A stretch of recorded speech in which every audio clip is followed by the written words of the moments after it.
Okay, welcome to this week's episode of KUDEN Radio. Dacian Miller here from Warrior Concepts. Sensei Alexander there in the background.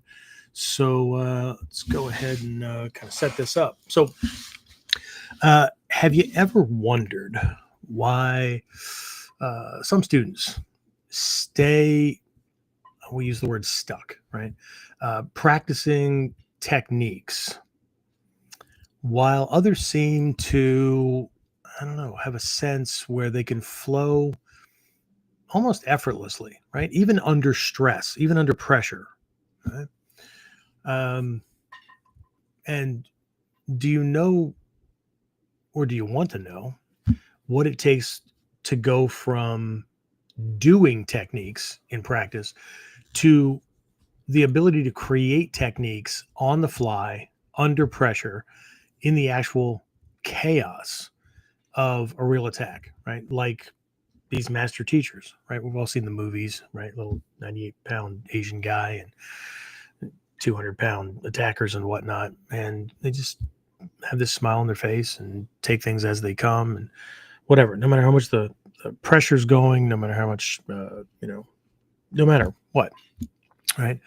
So it's something I've been thinking about more and more. It's actually in the Seishin Teki Kyoyo book / workbook that I published a couple months ago, I guess, at this point. But what we're going to do is we're going to take a look at this concept of Heijōshin, sometimes translated as ordinary mind, common mind, things like that, right?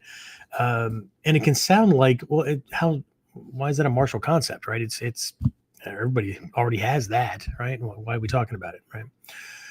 But this is actually one of these core goals, right? And something that that ancient warriors and masters described, wrote about extensively, right? And is actually, in all honesty, a common concept that is used quite frequently in daily Japanese life, right? But it's an ancient or seen as this warrior mindset, right? But what it is the ability that turns extraordinary skills into what we might say are ordinary everyday things. Everyday living becomes a part of just who we are and what we do, right? So we're going to turn extraordinary skills into ordinary everyday things. Counterintuitive, right? I know, right? But again, this is something I'm prepping for my seminar in Syracuse that's coming up September 20th, as well as our upcoming fall camp in October. And this is one of the topics that I'm going to be covering, a couple of awareness mindset kind of things. And so I thought we'd take a moment or 7 and dive into this. Okay. So we'll do that and more, right? There's plenty to jump into, dive into and whatnot. So without further ado, let's just fire up the intro video and I'll see you on the other side. So, the big question is this: how are self-defense and success-minded people like us, concerned citizens worried about protecting ourselves, our loved ones, and the things we care about from the monsters we know exist in the world? How do we train in a way that gives us the skills, knowledge, and understanding we need without becoming paranoid fighters or killers ourselves, and yet still allows us to be the hero protector the world needs us to be? That's the question, and this podcast will give you the answers. My name is Jeffrey Miller, and welcome to KUDEN Radio. Real training for real people in a real world. All right. Still my story, still sticking to it. So welcome to everybody to this week's episode. We're at episode 271. So, wow. I don't know, give or take, 6 months, James? Not that we stay consistent. That's a joke. We'll be doing another celebration, just like we did at episode 200. So anyway, we're on a downhill stretch. Not that this is going to come to an end or anything, but anyway, so I see folks are still kind of signing in and whatnot. Who do we have on? Any of our regulars? I know my daughter's going to be running late for this.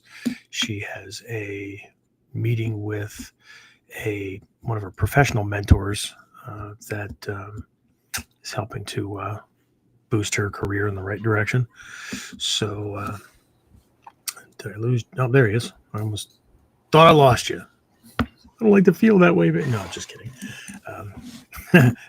Who's on? Who should I say hi to? So far, Terrence and Dave have checked in, and Kat over on YouTube. Awesome. Welcome, everybody. All right. So, again, the theme for this week is this concept, Heijōshin, and we'll break that down here in a minute. But this is one of those things that can be confusing, right? Almost counterintuitive, almost sound contradictory, and not just in and of itself, but as it relates to some of these other mindsets. And so later on down through the episode, for those of you who are on the audio, not on the audio, on the video side, live now, recording later, I'll be putting up a slide that has several of these shin or mindsets. And we'll take a brief look at kind of how they're related. But Heijōshin is one of those things that in my time in the Bujinkan, it has come up less, far less, than something that can sound similar, right? Fudoshin, immovable heart, immovable mind, unshakable mind. But they're not the same. They're related and they're tied together, but they're not the same. So I'll take a moment and kind of jump on those a little bit. But my theme for this week is this Heijōshin because it was a goal for training that I was introduced to. Wow, how many years ago now? Well over 4 decades, just in this art. And I think that'd be a good place to start with the goal of training. So, and for those of you who are on audio only, don't worry about it. If you're listening through one of the podcast directories, or Apple Podcast or Spotify or whatever, that's fine. When I bring the slide up for everybody that's on and can see it visually, don't worry about it. I'll describe it and then kind of try to lay it out a little bit. As a matter of fact, if you're audio only, now if you're driving, don't do something stupid or more stupid or risky than you might already do on a regular basis. But if you're, sitting, standing, kneeling, facing Mecca, dancing, whatever, pull out a piece of paper and stuff, and I'll describe it in a way that you should be able to kind of sketch what I have. It's very simplistic. But again, if you're planning on being at the seminar that I'm doing in Syracuse, New York, where are we? August. So middle to end of next month, right? September 20th. I'll have a handout for everybody. As a matter of fact, you know what? I will go ahead and turn this into a student worksheet, kind of a handout guide. And then we'll put the link in at least in the YouTube description for this video, and then everybody can download it, print it out, and then you'll have a visual that you can use. Well, it'll just be easier, I think. So I'll also be discussing this as one of the core principles that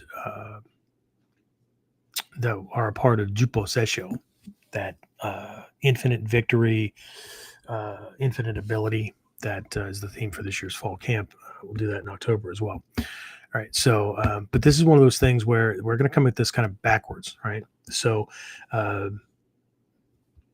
this episode, I'm going to take a look at this, and then later this week on Wednesday for Warriors Whiteboard Wednesday, there's something I'm going to be mentioning during this that I will be going over again, but in the context of like any given technique, right? So I don't know if I'm going to do one technique, two techniques, or whatever as an example during Whiteboard Wednesday to be able to convey the idea. And then during this week's Friday masterclass, so for my Nippo masterclass people, Shinobi Guy, those folks that whether you come to class live or you're on the virtual Zoom training, we'll take a look at things from the context of the actual physical techniques and some drills as a means to identify kind of where we are in the process. Okay.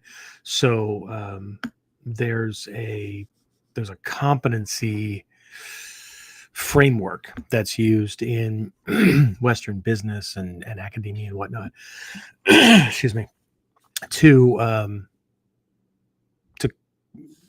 kind of explain the path to this. So instead of, reading off a whole bunch of traditional text or going into Zen koans and poems and things like that, what I'm going to do is I'm going to use this Western framework because I think it serves really well in one's path and process to get from, one point to this level of mastery where you don't have to worry about forgetting techniques. You don't have to even worry about remembering one or trying to remember what to do under pressure, those kind of things. Okay. So anyway, anybody else jump in? James, anybody else sign in, check in or whatever before I keep Maury checked in and Ronan Kaido said hello from BC, Canada. Awesome. Cool beans. All right. Welcome, guys. Appreciate it. All right. So let me just bring up my notes. Again, I like to stay on track and not miss anything. I spend quite a bit of time kind of laying these lessons out. And again, for those of you new to this, the idea behind KUDEN is a very traditional kind of approach to the teacher-student relationship. Not that all of you are my personal students, but when you're in student mode, excuse me, there are several different ways that a teacher conveys the techniques. There's kind of a trio or a triad, a three-pronged approach to doing that.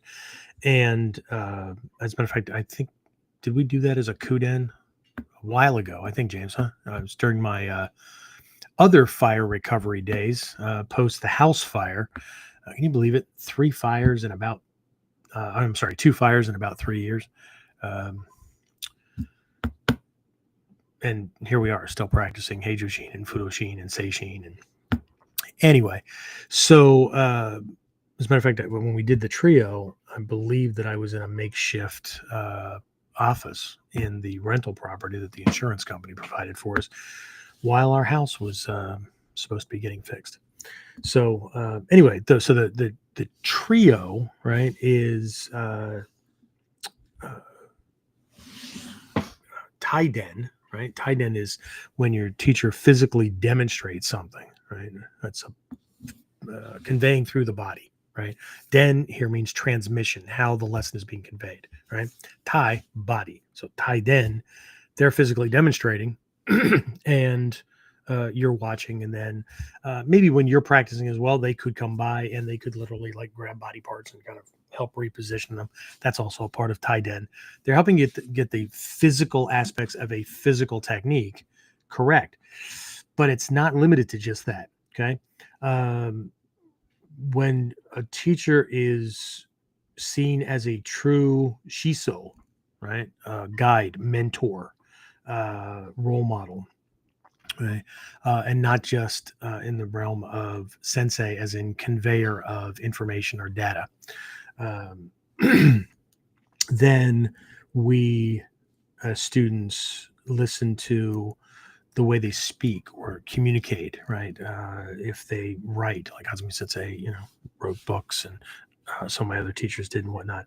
I studied how they communicated through that medium, right? What was their choice of vocabulary, and at what level, right? Who are they speaking to, and how are they using words to convey even the driest of lessons, right? How do they walk? How do they carry themselves, right? How do they respond to insults? How do they just anything they're doing with the body and demonstrating how to move through the world or move through a bad situation or whatever, right? They're all lessons. Okay. So Taiden is using the body to transmit the art. Okay. And then there is Kuden, right? Kuden, ku in this context is related to the mind, right? And so this is using the spoken word or the written word or anything like that, but it's more knowledge based. So it could be history, it could be the science behind something, it could be just anything to help you understand things better, the principles, the concepts, right? Those kind of things. And then there is the shinden, right? Conveyance to the heart, right? And so this is conveying kind of the spirit of things or the energy or the life behind it, right? One of my students actually helps me behind the scenes with like videos and breaking up these long episodes into smaller things and all that. So Terrence and I were having a conversation the other day about how he goes about selecting certain clips. And while certain clips are very, cut and dry, right? Here's the demonstration of a technique. Here's, a historical tidbit or something like that. Very often, Terrence chooses a clip based on a feel, right? Something that I say, or maybe don't say, right? There could be this momentary pause where he picks up what he calls the authenticity of the moment, right? I may be talking about being in combat or a moment dealing with an aggressive perpetrator when I was a cop or whatever, right? And there's this moment that he can feel it, right? He can feel that inability to describe it properly, or I'm in that moment and then I come back out of that moment, and so he often chooses these clips where that gets conveyed as well. Okay, so we have things like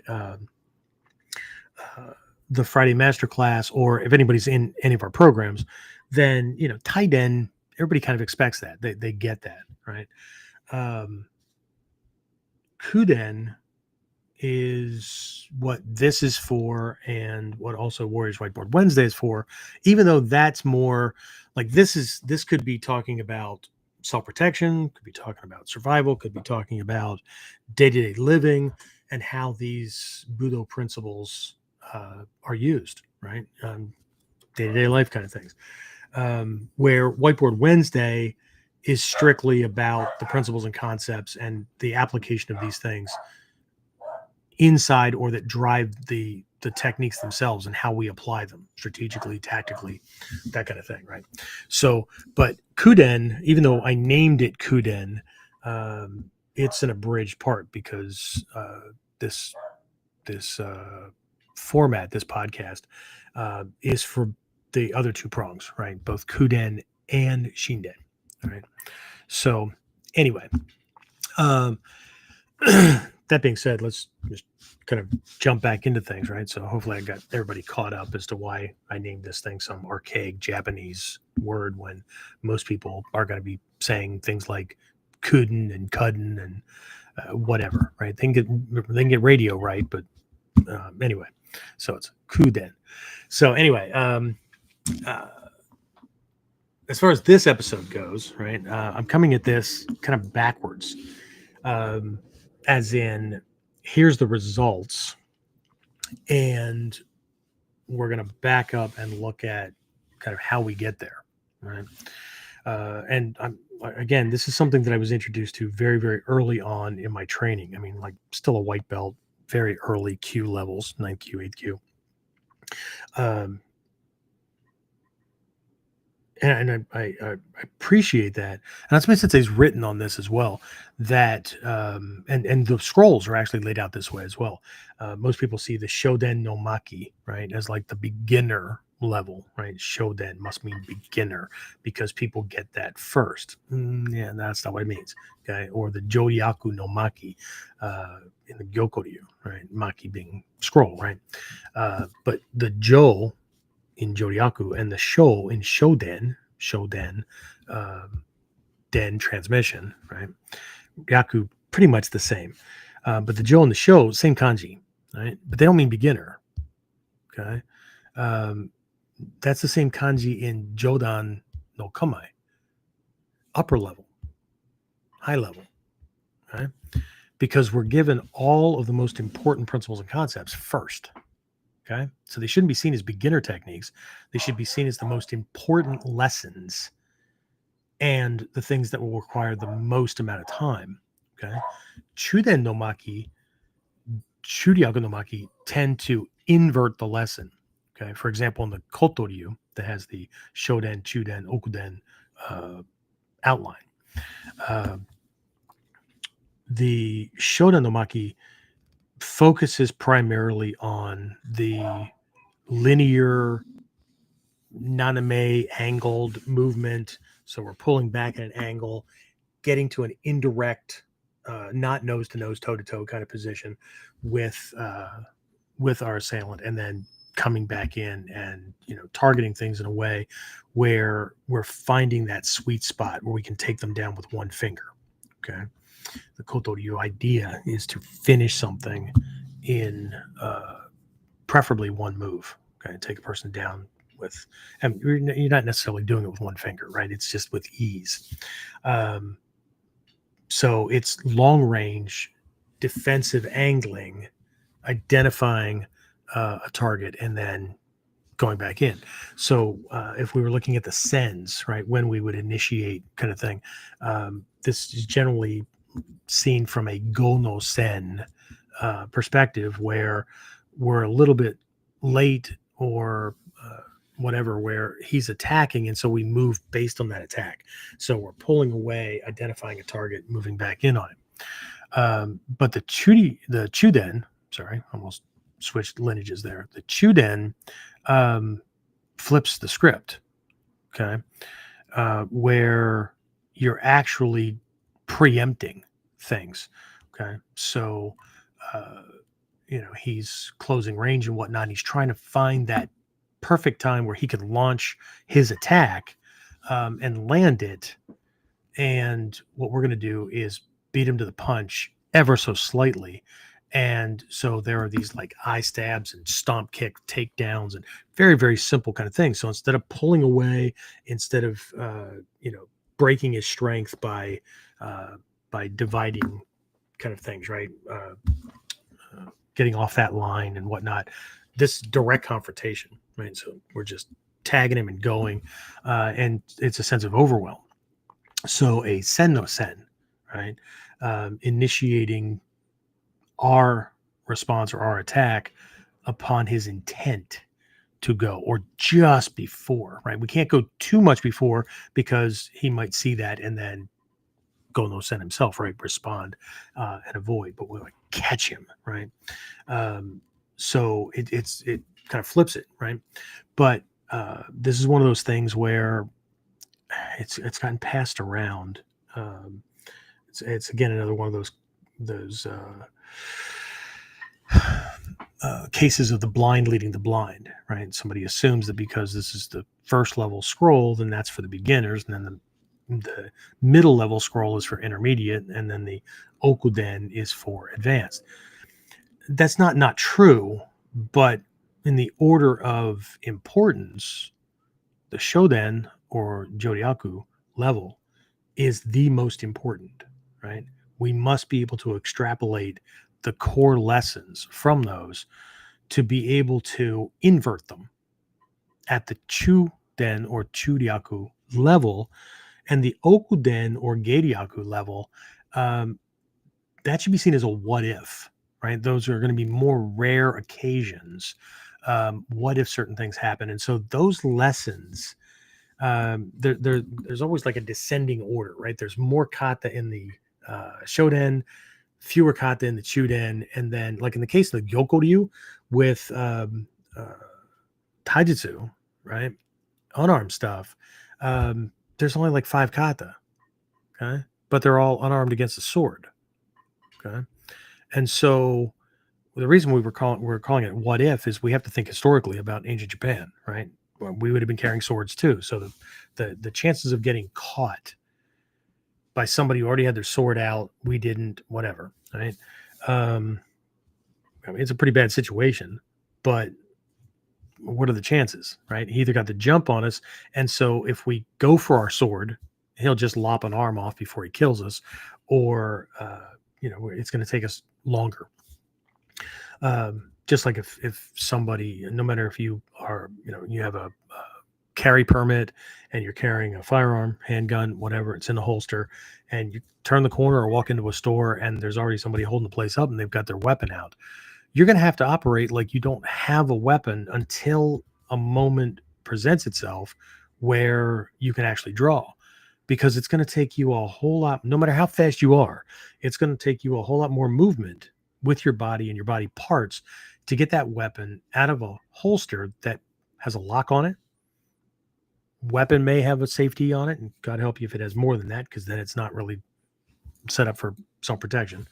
And again, God help you even more if you don't have a round already in the chamber, that kind of thing, right? It's going to take you more time to run that process than it is for him to twitch a fingertip, right, and discharge a round. So it's a what if level kind of thing where, but why kata anyway? It's not just about teaching unarmed against sword. That's not the lesson. You've already learned all the lessons at the Shoden. That's like 95% of what you're going to need to be able to handle those mutodori situations. At the Chuden level, there's the training for the timing, when to go, how to beat this guy to the punch when he has a 28 to 36 inch razor blade that could finish things in no time flat, right?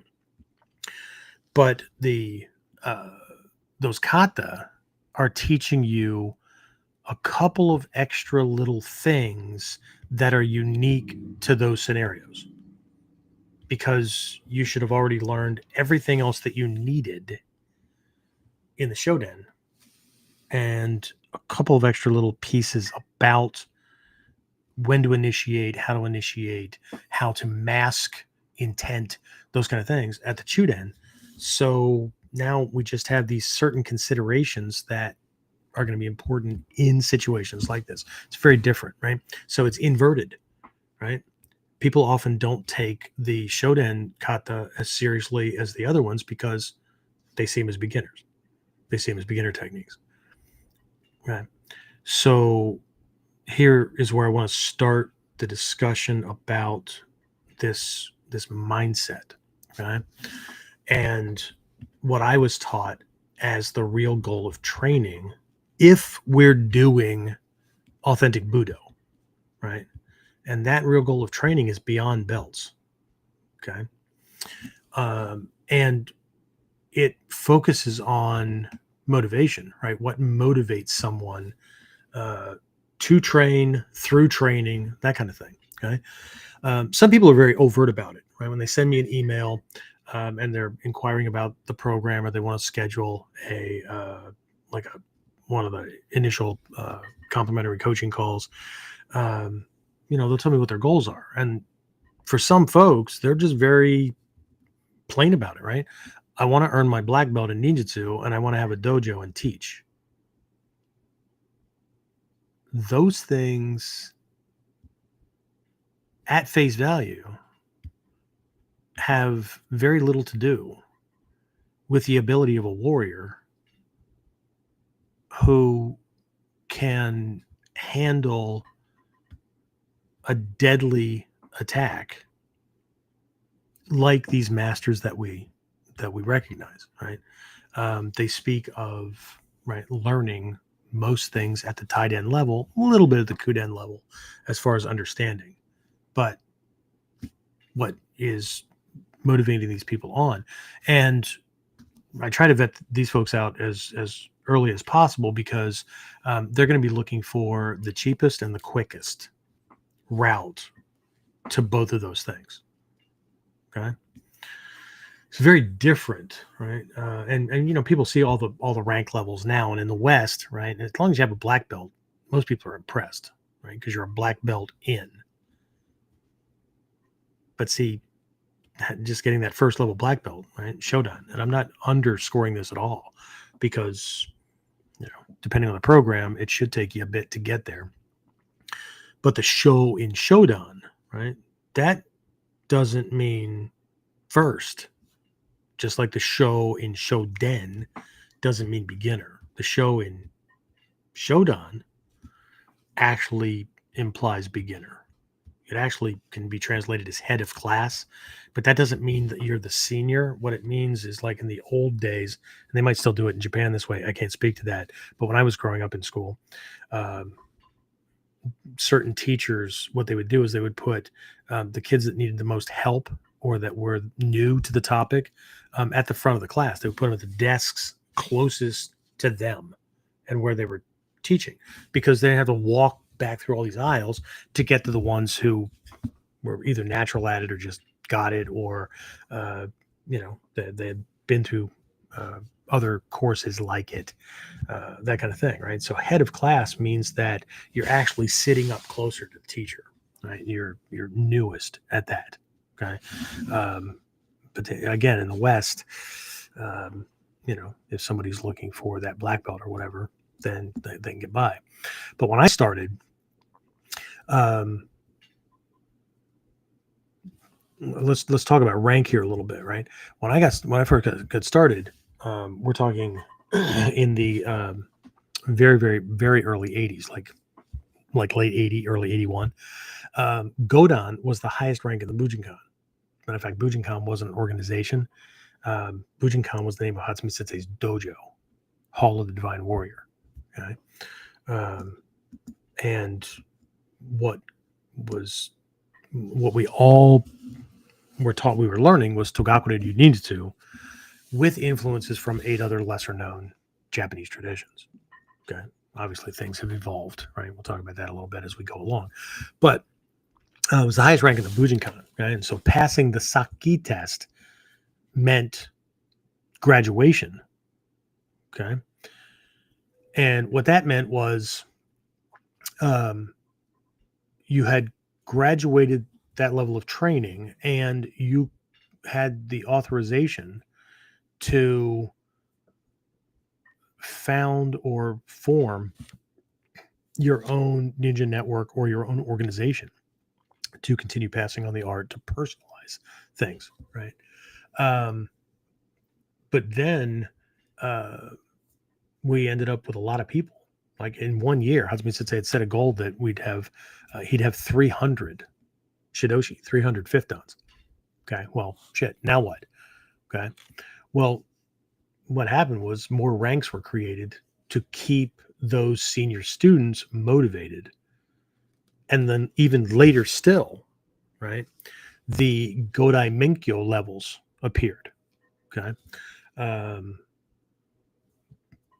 The levels that, even though Hatsumi Sensei told people, don't confuse these with conventional Western step-by-step numbered thinking, right? These are not 11th through 15th dans. I know most people have heard Hatsumi Sensei call these things 11th dan, 12th dan, 13th dan, right? The other Japanese teachers have done the same thing.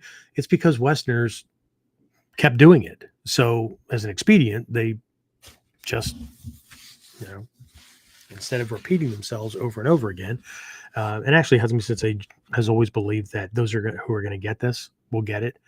You know, those who won't, some will get it in spite of themselves, but those who are not going to get it, either because of aptitude or because they're just not friggin' paying attention, then, you know, universal justice will prevail, I guess. But to keep those senior students motivated, right, along the way, these other ranks appeared, right? And again, traditionally, these weren't just ranks, right? They represented qualities of understanding and what he has always called a return to zero, right? Which is one way of looking at this concept we're talking about during this episode, right? This Heijōshin, right? But see, again, motivation, right? Belts, certificates, all kinds of things, right? Hatsumi Sensei is a really smart guy, right? And one of the things that I've learned from him is the need to study human nature. It's a part of Ninjutsu, period. Not necessarily part of Budo, but definitely a part of Ninjutsu. And he understood human nature, right? And he knew that these ranks and certificates kept certain people moving forward long enough, right? It motivated them and kept them with the training long enough to learn the deeper lessons. Okay. Hopefully. Right. And so here's the irony. Many people in this art, in the martial arts in general, right? The traditionalists, I'm not falling for that bullshit, whatever, right? They criticize marketing or sales pitches about a given program or the way certain things are worded or whatever, right? They criticize these things, but they fall for the allure of belts and awards as long as they're presented a certain way, right? But these things are exactly the motivational devices that they mock. Hatsumi Sensei used these tools purposefully, not as manipulation, but as a way to keep students moving forward in spite of themselves. Okay? Even the Buddha said that even a priest who is doing what they're doing for self-serving, egocentric reward, right? That kind of stuff. They're not really enlightened. Ego's driving, right? They're a priest because it gives them status and people have to listen to them and they get to tell people what to do and whatnot. If they stick with it, given long enough, they'll also become enlightened in spite of themselves. Okay. So what I learned from Hatsumi Sensei is one of the jobs of an instructor, of a teacher, right? For those folks that want their black belt so they can have a dojo and whatnot. One of the jobs of a teacher is to get a student to stay around long enough, right? So sometimes you have to give them what they want to keep them around long enough so they get what they need. Way too many instructors, from an egocentric perspective, force feed students what they know what the teacher knows they need, and that ends up pushing the students away. And then the teacher, blames the student for not being committed enough or whatever.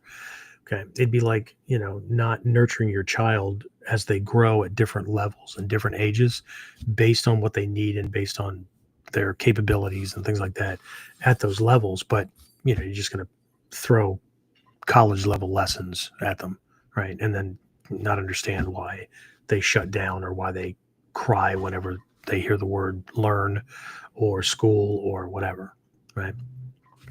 I actually, at one point, was going to create something, and we got it underway. And I'm really considering pulling this back out of mothballs and redoing it, but I'm going to have to nurture some seniors in the dojo to be able to help with this.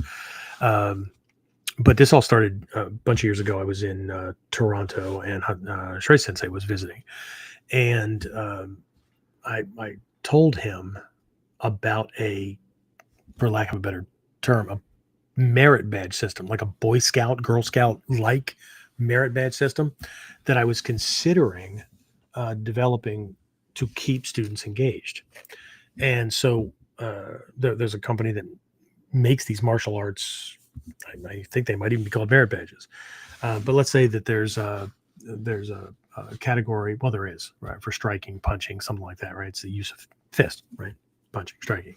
There's another one for kicking. There's another one for rolling or whatever, right? And so they make the same patch, has the same design on it. They're just different colors, very much like the Olympics might be or whatever. So the beginner patch or the first level patch is just white with black embroidery on it, okay, with somebody punching. And then the next one is gray. I think it's supposed to be silver with the black on it. And then the third level is gold with the embroidery on it. And so what I was developing was a way that this would run parallel to ranking, but be different. Because what I found is that within a couple of belt tests, the earning of belts starts to lose its allure, right? For most people, right? And so what this would do was focus not just on someone's overall understanding or learning of techniques and whatnot in a given at a given level, but specific skill sets that needed to be honed so that strikes had bite and those kind of things, right? And so let's say to earn the first punching one, they would have to do a diagram of or somehow know the bones and primary muscles in the arm and shoulder that created the fist and allowed for proper alignment and those kind of things, right? So it's physiological, anatomical kind of thing. And then they would have to be able to demonstrate properly a couple of very early on, like Mod 1 fists. So Fudoken, maybe Shukiken, right? The elbow gun is one way it's been translated. Things like that, right? And so then the middle level would have to have something else, and maybe it would introduce combination strikes, or that would definitely have like the uke nagash or the uke uch counter strikes, that kind of thing, right? And then there would be seniors who would be trained in, just like there are merit badge advisors or counselors within Boy Scout troops, Girl Scout troops, that the student goes down through this checklist and fulfills those standards, able to, break a board or strike with a certain amount of force or whatever for that particular one. Ukemi could, be broken down the same way. And so anyway, I kind of briefly laid that out to him, and he smiled and he said, "You understand your students well, Jason, right? Anything you can do to keep them training longer and outsmart their ego's boredom, that is a very ninja-like thing," right? We had completely different finish on that conversation, but he said, part of a teacher's job is to motivate students to stay without, you're not bribing them or placating them or whatever, but you have to understand their motivations, right? What does it for them? Okay? Because one, they're not you. Two, they think that they're rational, and they think that they're in it for, the traditional reasons and all that, but they don't realize how susceptible they are to manipulation and things like that, right? Especially when it's dressed up in the form that they prefer to see. Right? So what motivates you, right, when there are no more belts to chase? Okay. Very early on, for me, it was the survival skills and things like that. I mean, a lot of you know my background growing up and those kind of things.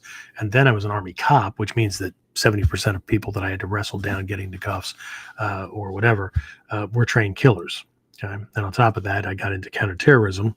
That upped the ante a whole lot. Drug suppression, black market suppression, those kind of things. And on top of that, I got in on a waiver because I didn't meet the height requirements. So I was walking small, literally, in some of my units. So the goal was skill proficiency and abilities, right, in really bad situations. I didn't care what martial art I studied. I didn't care about belt levels, uniforms. They meant nothing to me. As a matter of fact, they were impediments because I didn't care, right? I mean, I would wear whatever uniform of whatever martial art, but I needed, and that's why I went through as many martial arts and as many teachers and whatnot, right? But at this stage, right, everybody knows the term daishihan, but what does that mean, right? It's beyond rank. I know a lot of people still associate daishihan with 15th dan and all that. It's not what it means, okay? And even if it were associated with that number is Judan Kumenkyo. It's still not daishihan. That's something different, right? So there are no more belts. There haven't been since I was given this rank, title, whatever the hell it is. So what is there to motivate me if not belts, if not the next award, if not the next? See, it's, for me, it's becoming a walking, talking, living embodiment of these lessons, right? To not have to think about them, to be able to do them because that's who I am, and not have to think about which technique, when, those kind of things. Because I know violence intimately. I've been in the heart of it from childhood on. And luckily, the process works. And it's been 2.5, nearly 3 decades since anybody's tried to physically attack me. And I chalk that up to more of a way that I carry myself, because according to all the trim and slim, perhaps even basement dwellers, as a fat old bald guy, right, I shouldn't know anything. But that's not my experience, and it's certainly not what I hear from people when I play humble pie, right? But this is what leads us to Heijōshin, because my teachers use certain phrases and certain terms that, even though they didn't use the term Heijōshin, and I didn't learn it for a long time along this path, it was all pointing to the same thing, right? Getting things into muscle memory, owning the techniques, becoming a tatsujin, fully actualized human being, those kind of things, right? It's, what is that? Okay. And all of them, they're not all those phrases point to more than just Heijōshin, right? But so, since that's the focus of this this episode, let's look at that, right? So we'll do that, and then we'll see if there's any questions before I jump into the next thing, where we'll talk about the path to getting there. Okay. So if anybody has the Seishin Teki Kyoyo book that I had written, I don't know, when did I write that, James? Earlier this year, at the beginning of the year, something like that. Heijōshin, the Seishin Teki Kyoyo book, has the core training, the core pieces of what would be included, or what was included, and things got added over time, right? So not picking a date, era, whatever, but are included in the core lessons within the Togakure Ninjas Seishin Teki Kyoyo. Okay. And some sound like they are equivalent or similar to, and in many times they are, but use might skew things a little bit. But they cross over and are shared with all warriors, right? The tenets of a samurai or those kind of things, right? But so if you have it, Heijōshin is in there, right? As a matter of fact, I think it comes right after Fudoshin, which we'll also talk about briefly, because Fudoshin and Heijōshin, if you don't know what you're looking at and you just look at a simplified English translation, like me, you could look at this and go, and maybe that's why Hatsumi Sensei used the term Fudoshin more, because while there's crossover and connection, it might just get people close enough. But we'll come back to this, right? So let's break it down, okay? A lot of you know that I like to get to the core of things, especially when it's not just the word, but the kanji used to convey the word. Okay, whether it's ninja, ninjutsu, bugeja, right? Whatever, right? So Heijōshin is 3 kanji, right? The first one, hei, right? This can mean calm, it can mean peace, it can mean ordinary, right? Like an everyday, daily, just like your everyday life, a sense of mundaneness kind of thing, right? The second one, Joel, right, means always, can mean ordinary, that kind of thing. Like it doesn't go away, right? Think in terms of habits, right? It's what you do. It's the way you tie your shoes without thinking. It's the way you pick up and hold a fork or whatever your eating implement is. Whatever. It's the things that you do all the time, right? It's an all the time thing, right? And then Shin, right? It's the same kanji in the ninja character at the bottom, right? So Shin, heart, right? Or kokoro, right, which is the organ, heart. But Shin is used to mean, it can also be used to mean mind, okay? Because in the East, they don't do mind, body, spirit kind of thing, right?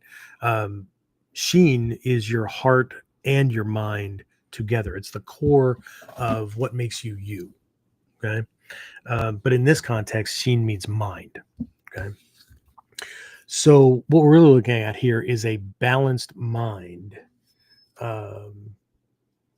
that no matter what's going on, it's the same.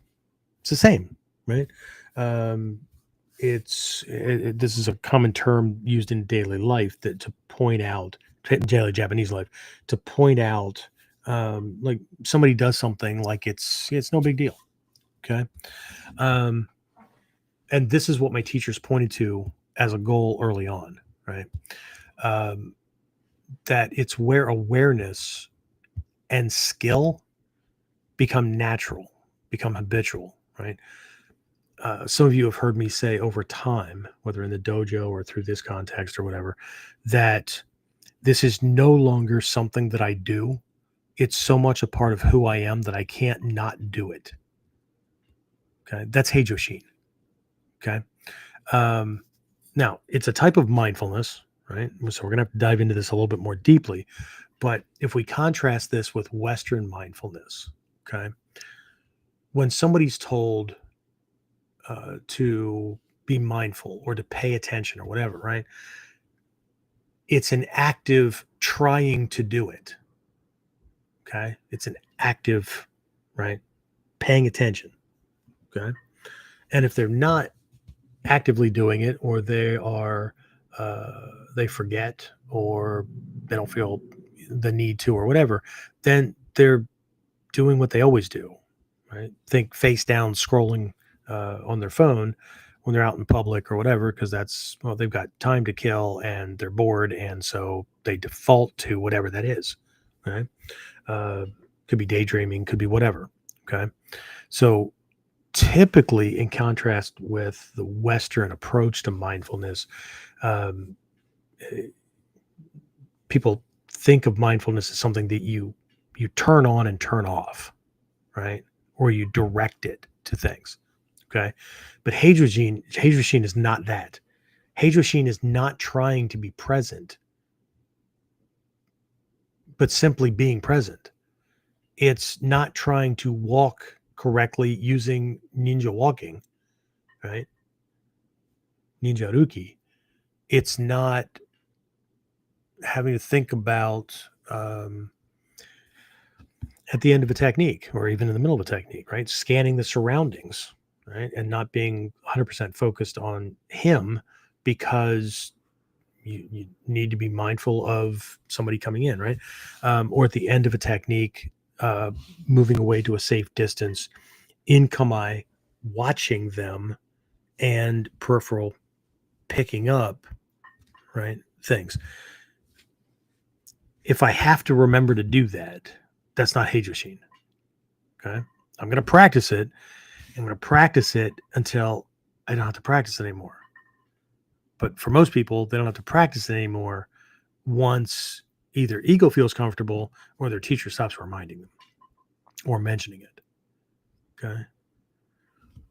We stop training when it's the thing, right? Remember that training is practicing on a regular basis to do those things that we want to be doing all the time when we're not thinking about it. Okay. So we go to kamae and we practice correct kamae, whether we have a partner or not, again and again and again, in all directions, on both sides, kneeling, standing, whatever, right? Recovering kamae, all those kind of things until we no longer have to think about it. We simply have that urge or whatever, just like the need to go from accelerator to brake pedal. We don't have to think about releasing the pressure on the one pedal, moving the foot to the new alignment, applying the right amount of pressure or whatever. The foot just moves. It seems like it moves of its own accord. Okay. It's something we do. We need to brake. We don't think about braking the vehicle. We think about slowing down to avoid impact because there's almost a feeling that I and the car are one. So to avoid impact, we need to decelerate quickly. And there's a feeling, a need to decelerate quickly. And we just do it. We just go through the action and the motions, right? But the reason why teenagers pay so much in insurance above like experienced drivers is because they're still thinking about the need to do things.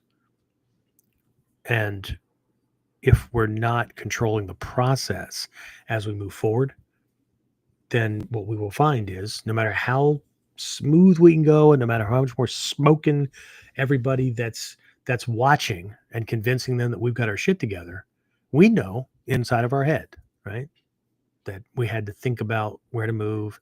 We had to think about catching that arm. We had to right? It's not the same. Okay. So Heijōshin is the goal, right? And as my teachers explained it, and again, got to get into muscle memory. You train until you own the technique, right? Hatsumi Sensei would use phrases like you throw the kata away, those kind of things where what he's pointing to, and the term return to zero, right? Where your skills and these movements and the lessons become no different. They become your day to day. They're not special, right? They become no different than walking or tying your shoes or anything else that you can do or that you do without thinking about them. You give it that momentary shoe is on, laces and fingers. You don't even think about that, right? You just go through the motions. You can be having a conversation with somebody else and tie your shoes and not giving any thought. It's no longer something special that you do, right? And there's that translation. You take the extraordinary, right? These skills that we hold in high regard and that we want to master because they will save ours or somebody else's lives. These core skills, principles, concepts, and whatnot that allow us to move through our day-to-days, right, with less stress and less wear and tear on ourselves, and the ability to produce results quicker, faster, easier, those kind of things, right? They're the skills of these masters that we idolize, right? Heijōshin is training to the point that these things are so assimilated into yourself that you can't differentiate them. You cannot not do them. They become not the new way, they become ordinary, which if we're not careful and we don't have ego controlled, we run the risk of dropping out of the training because it will get boring. That's the point. The excitement goes away because this is our everyday experience. This is why people will fall short of attaining a goal before they reach it, because they head off for something else that looks more exciting or whatever, because this became so but because they're not looking backwards to see where they've come from, and they don't do these regular assessments like in Kaizen. They don't do that review stage. They can often confuse that as not making any progress, right? Or they're not getting any value out of it, or they're not learning as much anymore, or whatever, because they were never taught how to look, or they don't understand the process. Okay. So let's do this. Let me flip my screen back over here. I know you guys can't see it. You've been staring at me the whole time while I'm looking at my notes. But before we take a look at the path to and 4 stages of skill acquisition, right? Let's just see if anybody has any questions, comments, complaints. See if I can put anybody to sleep. If I put you to sleep, put your hand up. Well, that's not going to work, is it? Anybody? Questions, comments? No questions or comments. Just a few other people checked in. Technicoet Keto. Oh, yeah. He comments on a bunch of my stuff. Awesome. Yeah. And Kevin Hartwell from Western Washington State. Cool. Said hello. And Jimmy said konbanwa. Hola, as they would say in Japan, if you're a Spanish speaker in Japan. So, konbanwa, Jimmy-san. Okay, so let me get back to this. We'll just keep on moving. James, you have anything to toss on top of this fire? No. See, every day, just no. More boring shit. Okay, let me switch over here. All right, so the path to Heijōshin. Okay, so let's take a brief look. I will go into these again from a combat perspective, because this could be anything, right? I'll jump around a little bit as we go through here, but these are 4 stages of skill acquisition for any skill. Okay, whether it's something big, macrocosmic, like the ability to defend myself. Okay, that's macrocosmic. That's really, really big, right? Because how many ways can somebody attack you? To a basic forward shoulder roll, to a lead hand delivery with a shakoken palm heel strike, fist. Could be, right? So I'll go through them quickly as the stages, and then we'll go back and take a look at them. Okay. So we have unconscious incompetency. You know what incompetency is, right? Don't know how to do it. Okay. And unconscious, you're not even not thinking about it. You don't even know that you don't know. Okay. So unconscious incompetency. Stage 2 is conscious incompetency. Stage 3 is conscious competency. And stage 4 is unconscious competency. Okay. So unconscious competency is I don't even know that I don't know something. Okay. If I didn't know that the Hungarian language existed, I wouldn't even know that I didn't know how to speak Hungarian because I don't even know that it exists. Okay. So, folks that haven't even, considered the danger in the world and the need for defending themselves don't even know they don't know. Okay. But there's another stage, there's another, not stage, there's another aspect of this, which, so somebody could know that, that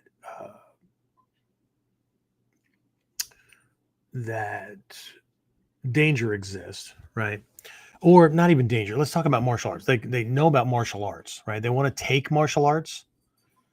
And they could say, I want to learn it so I can defend myself. But they don't really think about the kind of danger that's in the world, or they don't uh, they don't really know the problem, right? So they just jump into it because it feels right. It feels right. Then so again, um, they don't know what they need, right? So they don't know where their competency lies, anything like that.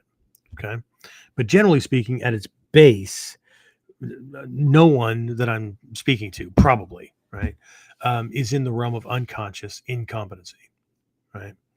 Um, where you don't know that you don't know, as far as the like a big picture kind of thing, right? But right, if you've ever had that experience where a teacher introduced a new technique, and I don't mean like a whole kata, but like onikudaki or something like that, right?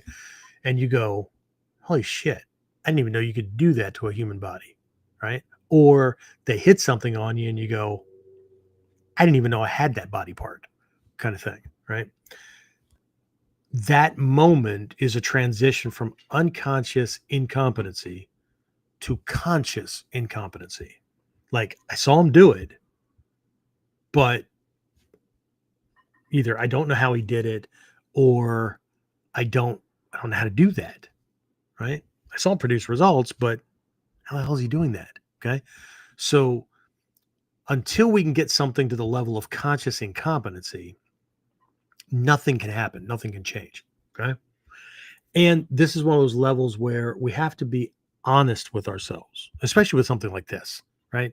Because, not knowing how to pick out a computer or a laptop or a tablet or whatever, right, is probably going to still get us into a realm where we can produce results. And we know that there are faster computers, or boy, it'd be great if our technology was up, that my I could do more detailed work with graphics and whatnot. But they actually exist. Programs exist with computers, but I don't know that part. Or I know my computer can do certain things, I just don't know how to do those yet, right? So conscious, right, front of mind, right, now I can do something with it. But conscious incompetency is knowing there's this thing. I've learned this skill, or I've been taught this skill, but I'm at a level of suck on it yet. Okay. And so I need to work with it, right? Because I know that I'm incompetent with it. I know that I'm not really good. I would not trust my life with this technique, no matter how cool I think it is or whatever. Okay. But it even goes beyond that. Okay. This could be the thing that brings somebody to training. Okay. Had a couple of students a bunch of years ago.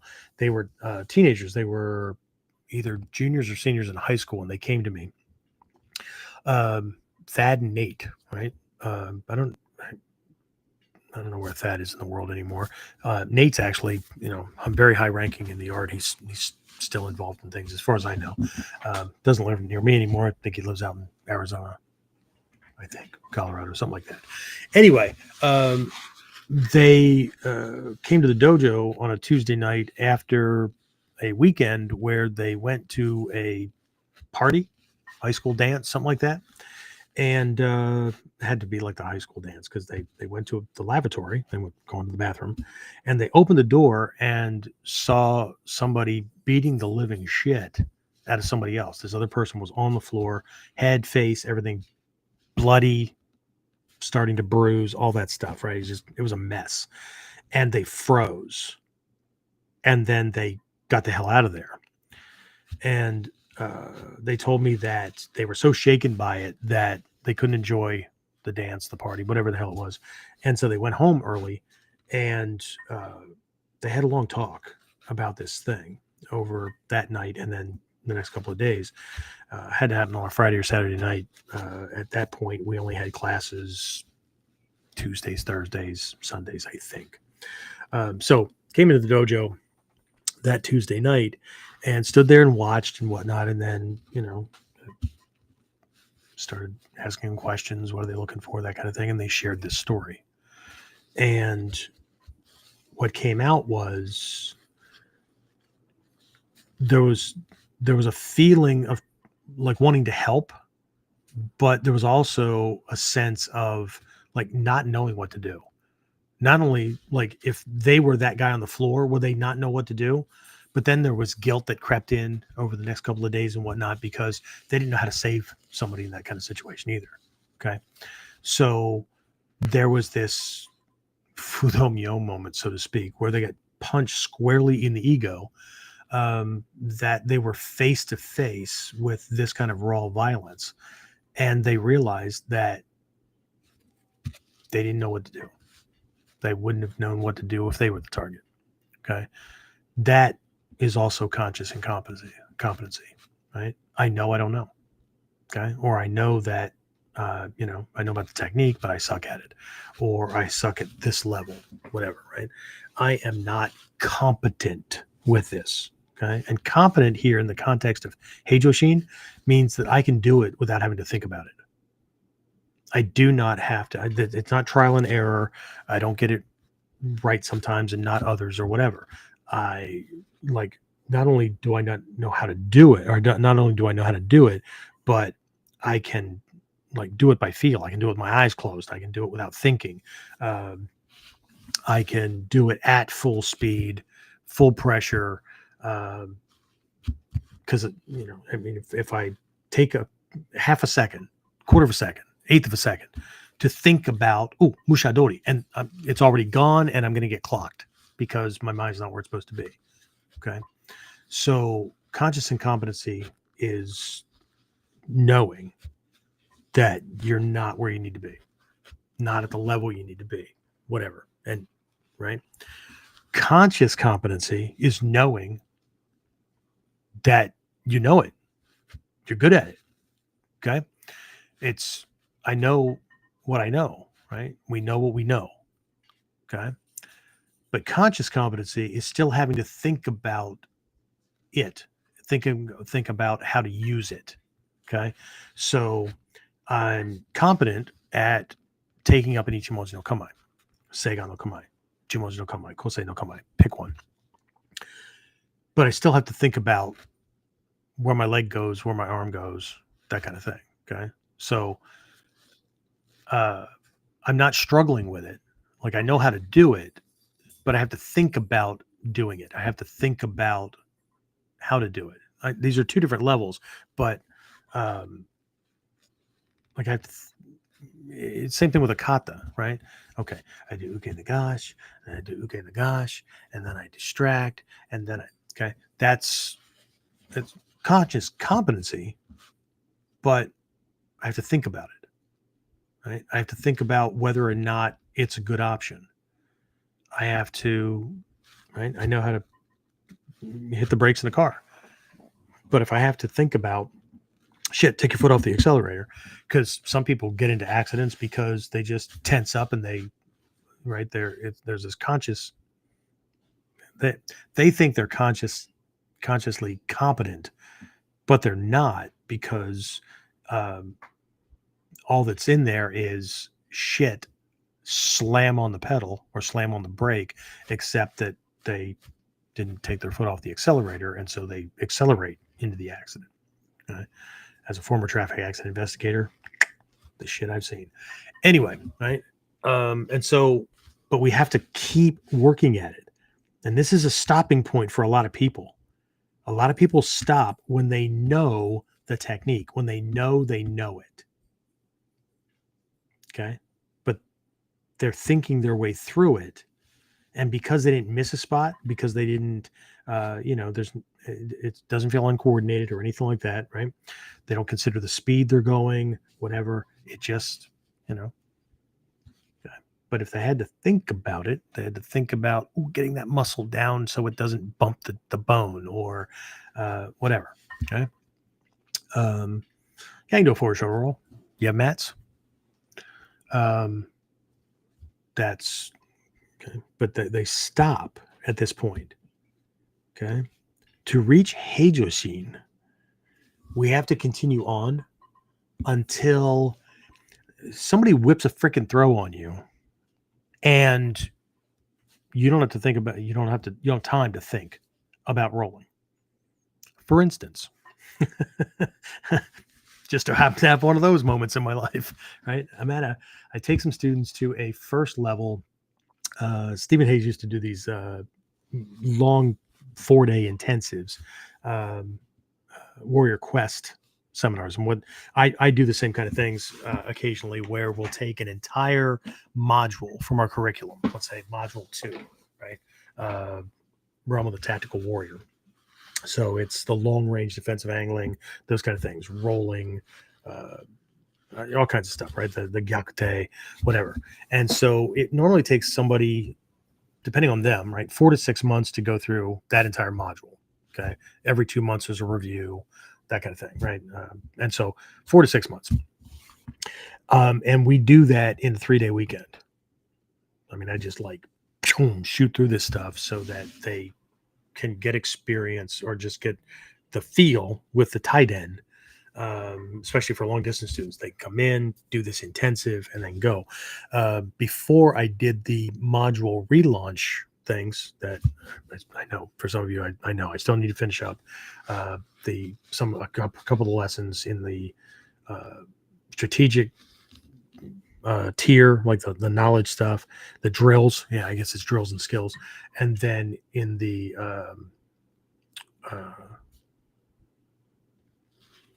life lessons, right? Those sections for module 3.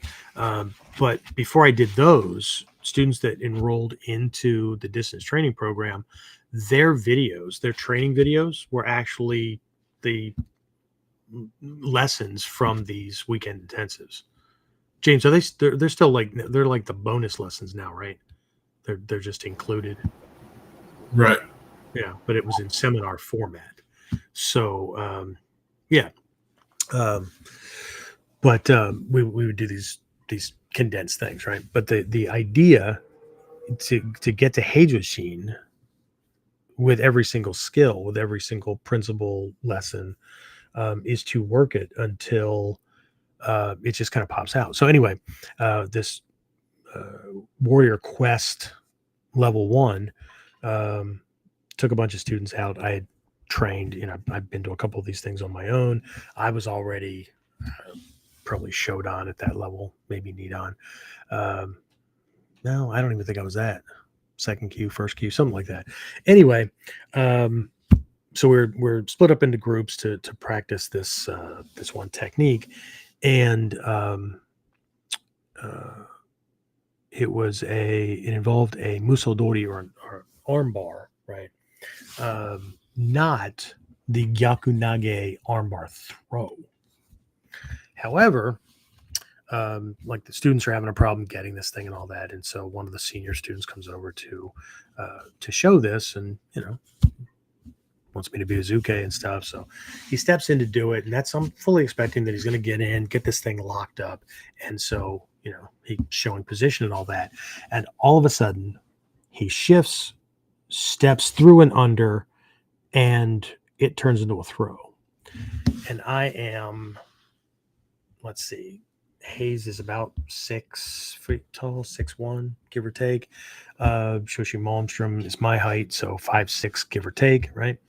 And I go flying through the air at Heijōshin Malmstrom's head height.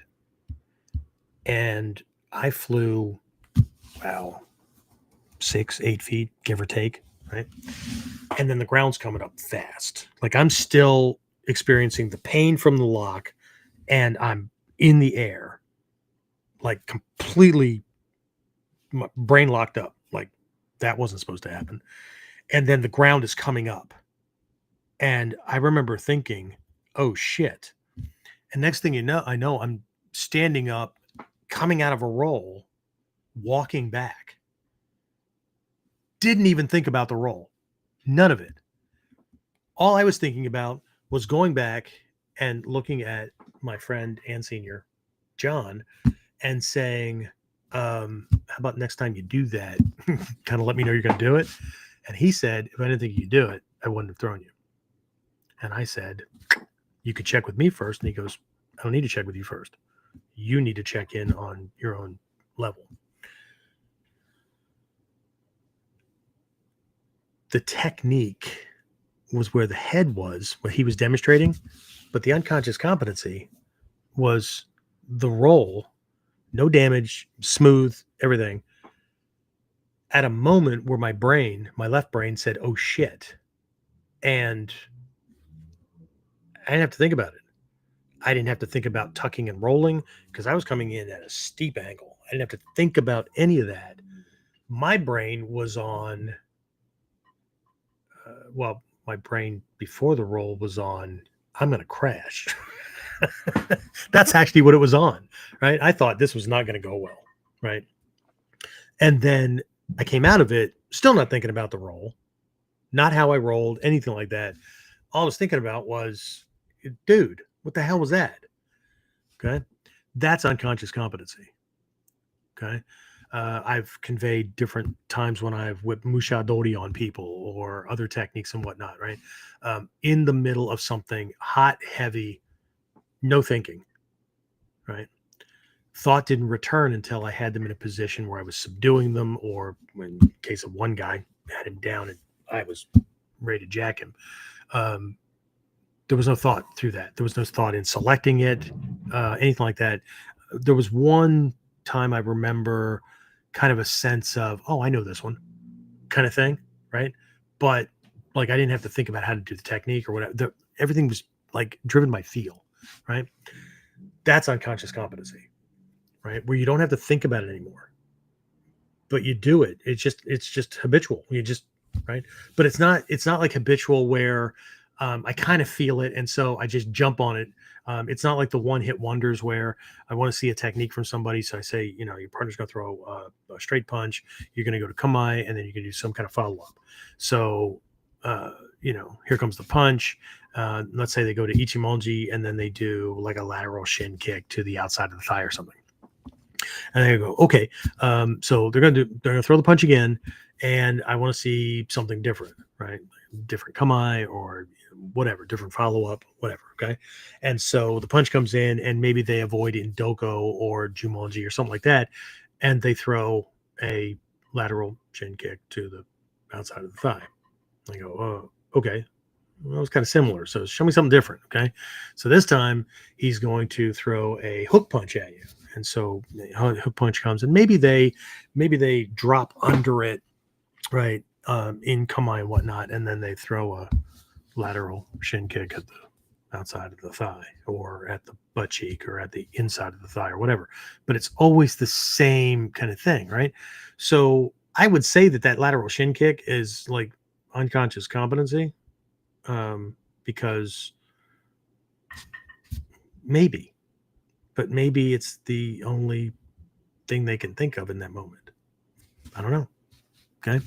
So, but I do know that they're doing it habitually, but not because it's the right technique from the right angle that'll do the most good with the least effort, those kind of things. It's they're in this loop, right? And this is where people find themselves after years of training in an art, learning a shit ton of skills and techniques, and then they get into a sparring ring or they get into fights or whatever, and it's the same blocks, the same 1 or 2 punches, the same kick or two, the same takedown.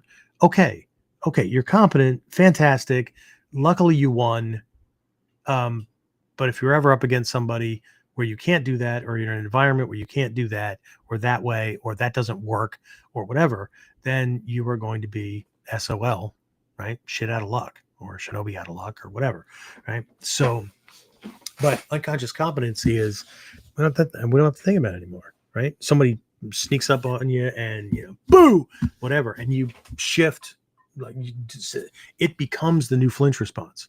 It becomes no different than walking, than grabbing a glass and going to the faucet, flipping the lever, turning the handle, whatever, filling it, turning things off, going back. You're thinking about getting back to the show. You're thinking about not forgetting where you were in the book. You're thinking whatever. You're not thinking about all these things to get a glass of water. You're just thinking, I want to drink water. And you just do what you do. Okay. But Heijōshin is not just those things. It's a sense of calmness while those things are going on, right? Again, and I know I've been using this because what was it, Saturday? Was that the 2nd? August 2nd was the 2-month anniversary from the explosion and fire at the plaza that made me move to school. Okay. But that fire, right? That the night of the fire, whatever, right? There was a sense of calmness. There was a sense of prioritizing. And like, even though there was lots of stuff going on, different firefighters, different things, James was with me, right?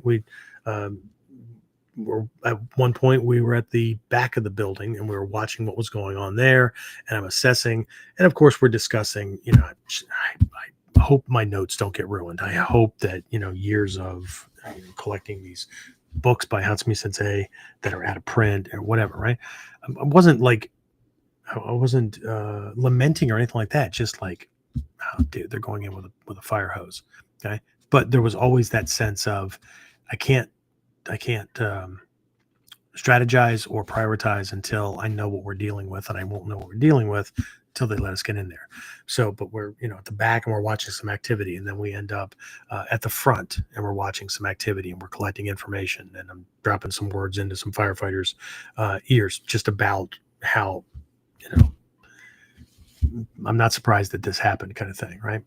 But I'm not overly emotional. I'm not panicky, anything like that. James was, he was there, same thing, right? Even though we're watching, we have no idea what may have been burned, what if it's just smoke, nothing, right? And then at one point we're on the side of the building and we're just scanning it from each vantage point. We're collecting information. We're overhearing certain pieces of information from the guy and the people that were involved in it happening, to people they're connected with, to firefighters, to whatever, just gathering information. But that night was an example of integrated calmness. Same thing with, as I needed to move on to finding a new location and getting things moved and whatnot. Everything was just kind of prioritized, and this was not a case of like, and I'll talk about Fudoshin here in a bit, but everything was kind of stable. Like I wasn't numb. I wasn't in shock. There was no fighting back the rage or the depression or those kind of things, right? It was the same thing that I'm talking about here with a physical self-defense situation, right?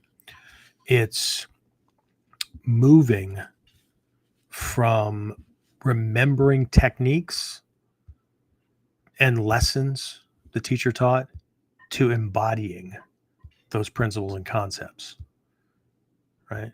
Without having to go through the Rolodex of techniques or trying to remember what he say. Stay calm in times like that. There was nothing like that. It was just right. This is integration. This is becoming that which most, if not everybody, says they want when they get involved in the training. You know, they imagine that movie character, or they imagine that master, or they, you know, imagine or remember how Hatsumi Sensei moves, or the master teacher moves, or whatever. They want that, right? The trick is in following the process and being honest with ourselves about where we are, so that we can tailor our training and get where we say we want to go. Okay. So I'll open it up again before I talk about Heijōshin in action, and something that we may, or well, I'm not going to do this thing, but there's kind of it's not an extreme case, but it's not fixated on any given technique, but it is a drill or exercise of sorts that I'll be describing. Okay, and I actually borrowed this from a teacher. Okay, so we'll do that in just a minute, but let me just jump back over here. So what do we got, James? Questions, comments? Kat said, I'm taking notes, and you're calling this list of competencies the 4 stages of what? The 4 stages of skill acquisition. It's not my words. This is something that's it's a Western framework that is used in business and training circles, like all over the place, especially when you know, you need to be you need to have that level of competency. Think surgeon, think police officer, right? That needs to be able to operate under pressure, right? You're either competent at not just shooting and putting holes in a target, stationary target, but in everything from the process of under pressure at the moment you need to go in getting that weapon out of that holster, right? Unlocking it, drawing it, seating it in the hand properly, and being able to engage with the target, right? That's competency. The question is, do you need to consciously think about any part of that, or can you do it like, I don't know, grabbing your shoe, put it on your foot, and not have to think about, you know, just the left foot or the right foot, just the left shoe or the right shoe, kind of thing, right? It's doing things with the same. It's the process of getting. I mean, we've gone through this process as we've grown up with just about everything, right? Going from being fed to holding that spoon, and you know, shit falls off, and that's why you had to wear a bib and whatever, right? Licking the leftovers off the spoon. To anybody's have kids, right? Guess what? You did that too. Okay. So, and then being able to do it, but you have to think about like getting it to the mouth and whatever. And then next thing you know, right now, having full blown conversations, right? On a piece of steak, and you cut it and put it in your mouth and whatever, you know, the odd times out now is when you miss, or like the hell, just, you know, slammed a tooth with the prong of the fork or whatever. How the hell did that happen? Whatever. Right. So there are moments of exception, but like you don't need to be thinking it through. So this is 4 stages of skill acquisition, right?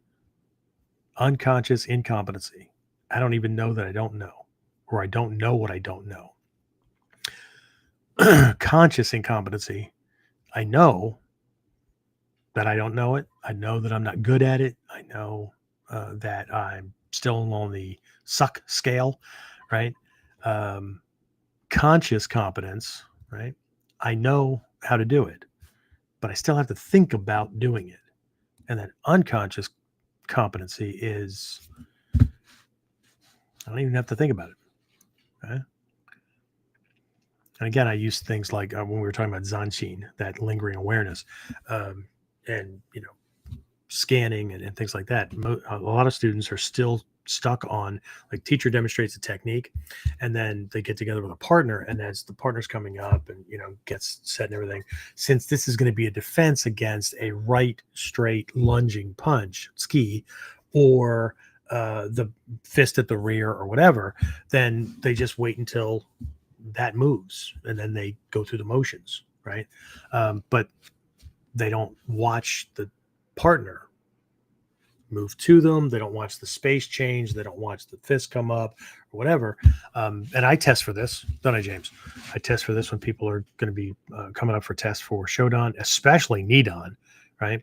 I'll put a bug in their partner's ear, right? Okay, so at any point during tonight's training, whatever technique I'm doing or whatever the defense is against or whatever, I'm checking them out as kind of a pre-test. So every once in a while, just throw the wrong technique, just throw the wrong punch or throw the wrong kick, like do the one from the technique before or something like that. Because I want to see if the person is actually practicing Zanshin awareness, right? But is it an everyday thing? Okay. Is it just something they do all the time? Or is it, do they have to be reminded? Do they have to remember? Do they have to be in a panic situation, which I'll explain here shortly? Anybody else, James? No, nothing else. But they said thank you so much.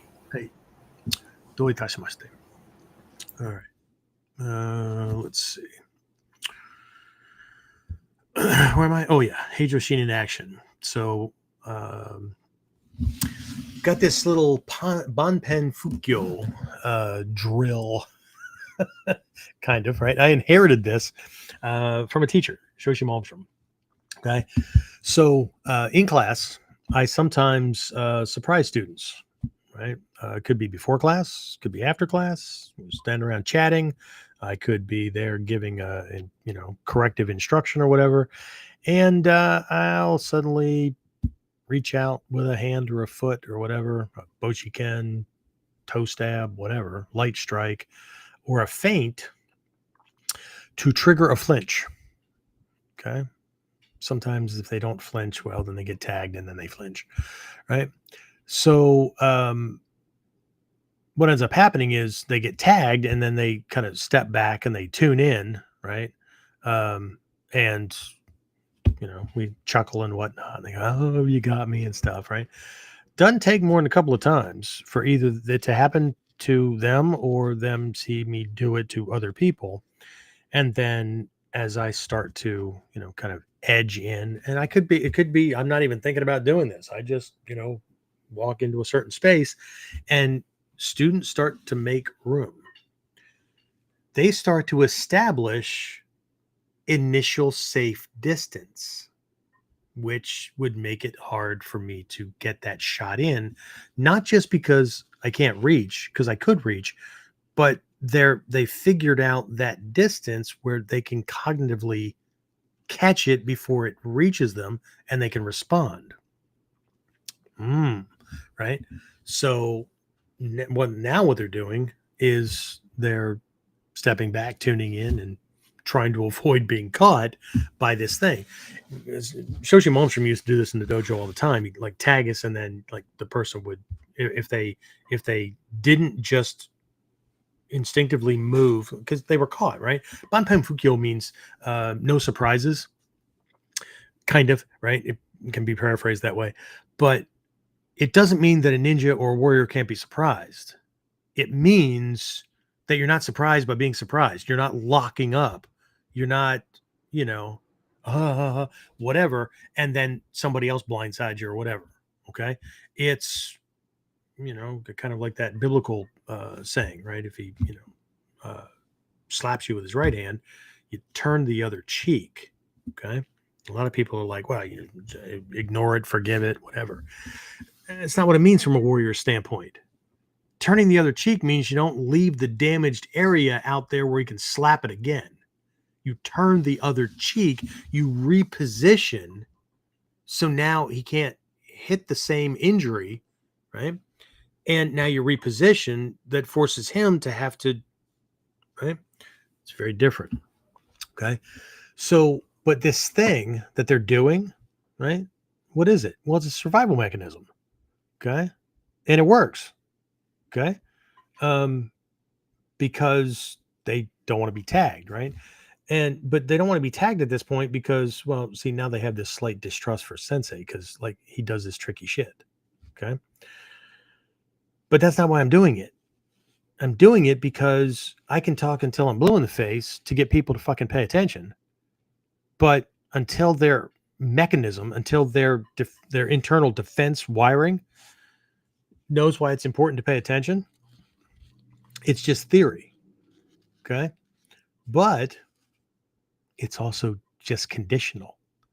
See, they do it with me, or they might do it with one of my other students who just recently retired based on age. And I don't mean retired from work. I mean, retired from training. He was one of my original students, and he started when he was 45, and that was in 1989, maybe 88, 89. So you do the math. Okay. But Richard, I could be teaching, I could be giving a tip or whatever. And if a student was like all in, and I know we all want to be like all in, like hanging on the teacher's every word, but that also puts blinders on. And so Richard would reach out and tag somebody, or if the student, when they were like asking a question, since I need some help, if they stayed in range with their uke, Richard, right, he'd tag them. Okay. Or he would make them flinch or whatever. And so they would respect that. And I just had a student the other day just kind of chuckle like, remember Richard teaching me, I knew if I was training with him, even if I just ask a question, I drift, make sure he was out of range or, he was in my peripheral vision and whatnot, so I could see him, that kind of thing. But see, it's still conditional. They do it with me, or they do it with someone like Richard, who also keeps them guessing, but they don't do it with everyone. And they certainly don't do it outside the dojo. I've talked about people that I've seen training in the dojo in Japan, really good taijutsu. In gi, in tabi, really good taijutsu. Change into their regular clothes and all that. Next thing you know, they're scuffing their feet, dragging their feet on the way to the dojo, making a shit ton of noise that way, talking really loud. In Japan, they're very quiet. Right? At the train station or on the train, they sit down, splay their freaking legs out. Right? They're loud, laughing, boisterous. I'm not telling you anything people shouldn't have fun, but what the hell happened to all the mindfulness and skill? And that's only a dojo thing that we do in uniform when we're practicing. Here, I thought practice, the thing we call practice or training, was to practice so that we can integrate the lessons into us, so we can get to a point where we don't have to practice anymore. We don't have to think about it because we own it. My mistake. I apologize. But the real awareness, this Heijōshin, is not conditional. The respectful space is always there. That awareness is always there. That positioning. It's not paranoia. It's not hypervigilance. And we don't have to think about doing it. Oh, let's see. He's this tall and his reach is like, no. It's just what we do. Right. My wife sometimes, if it gets turned on a bit much, right? If it goes up and I'm definitely in something triggered more, it upped the zanshin. Right? This mindful awareness, this lingering awareness, right? My wife calls that cop eyes because I used to be a cop, but she doesn't see it as she knows it's vigilance. She knows that, and she knows that something caught my attention. But while I'm watching that thing, I'm also watching the rest of the room, and I can also see her response to things. Like she goes quiet, she goes still, that kind of thing. And she has a smile on her face because she can see me doing it. She may not know what I'm watching or what caught me, but it's not a catching like that gets everything. And then everything else goes away. That's how you get blindsided by somebody who tricks you or psychs you out, right? They throw something over here and we get caught by it, and then they can jack us with the other hand or whatever. No. I can see it move. Okay. Because there's a difference between using our eyes in one way where we're paying attention to that thing, and then like sight consciousness is right there. And there's a different thing, Seigan, true eye, correct eye. It's a way to use the eyes. I teach it in Mod 1, is associated with Shizen, but it goes in everything, where you point your eyes at something like directly in front of you, but sight consciousness is watching the entire peripheral field, not like this, right? For those of you on audio only, right? I'm darting my eyes around, trying to look at everything. No, that doesn't work. That's hypervigilance. That's fucking freaky, right? This is shifting from one nerve pathway to the brain that looks at detail to another another nerve pathway that is designed specifically for shape and movement, right? It's a whole other lesson, but the ability to go into and to be where I need to be, right?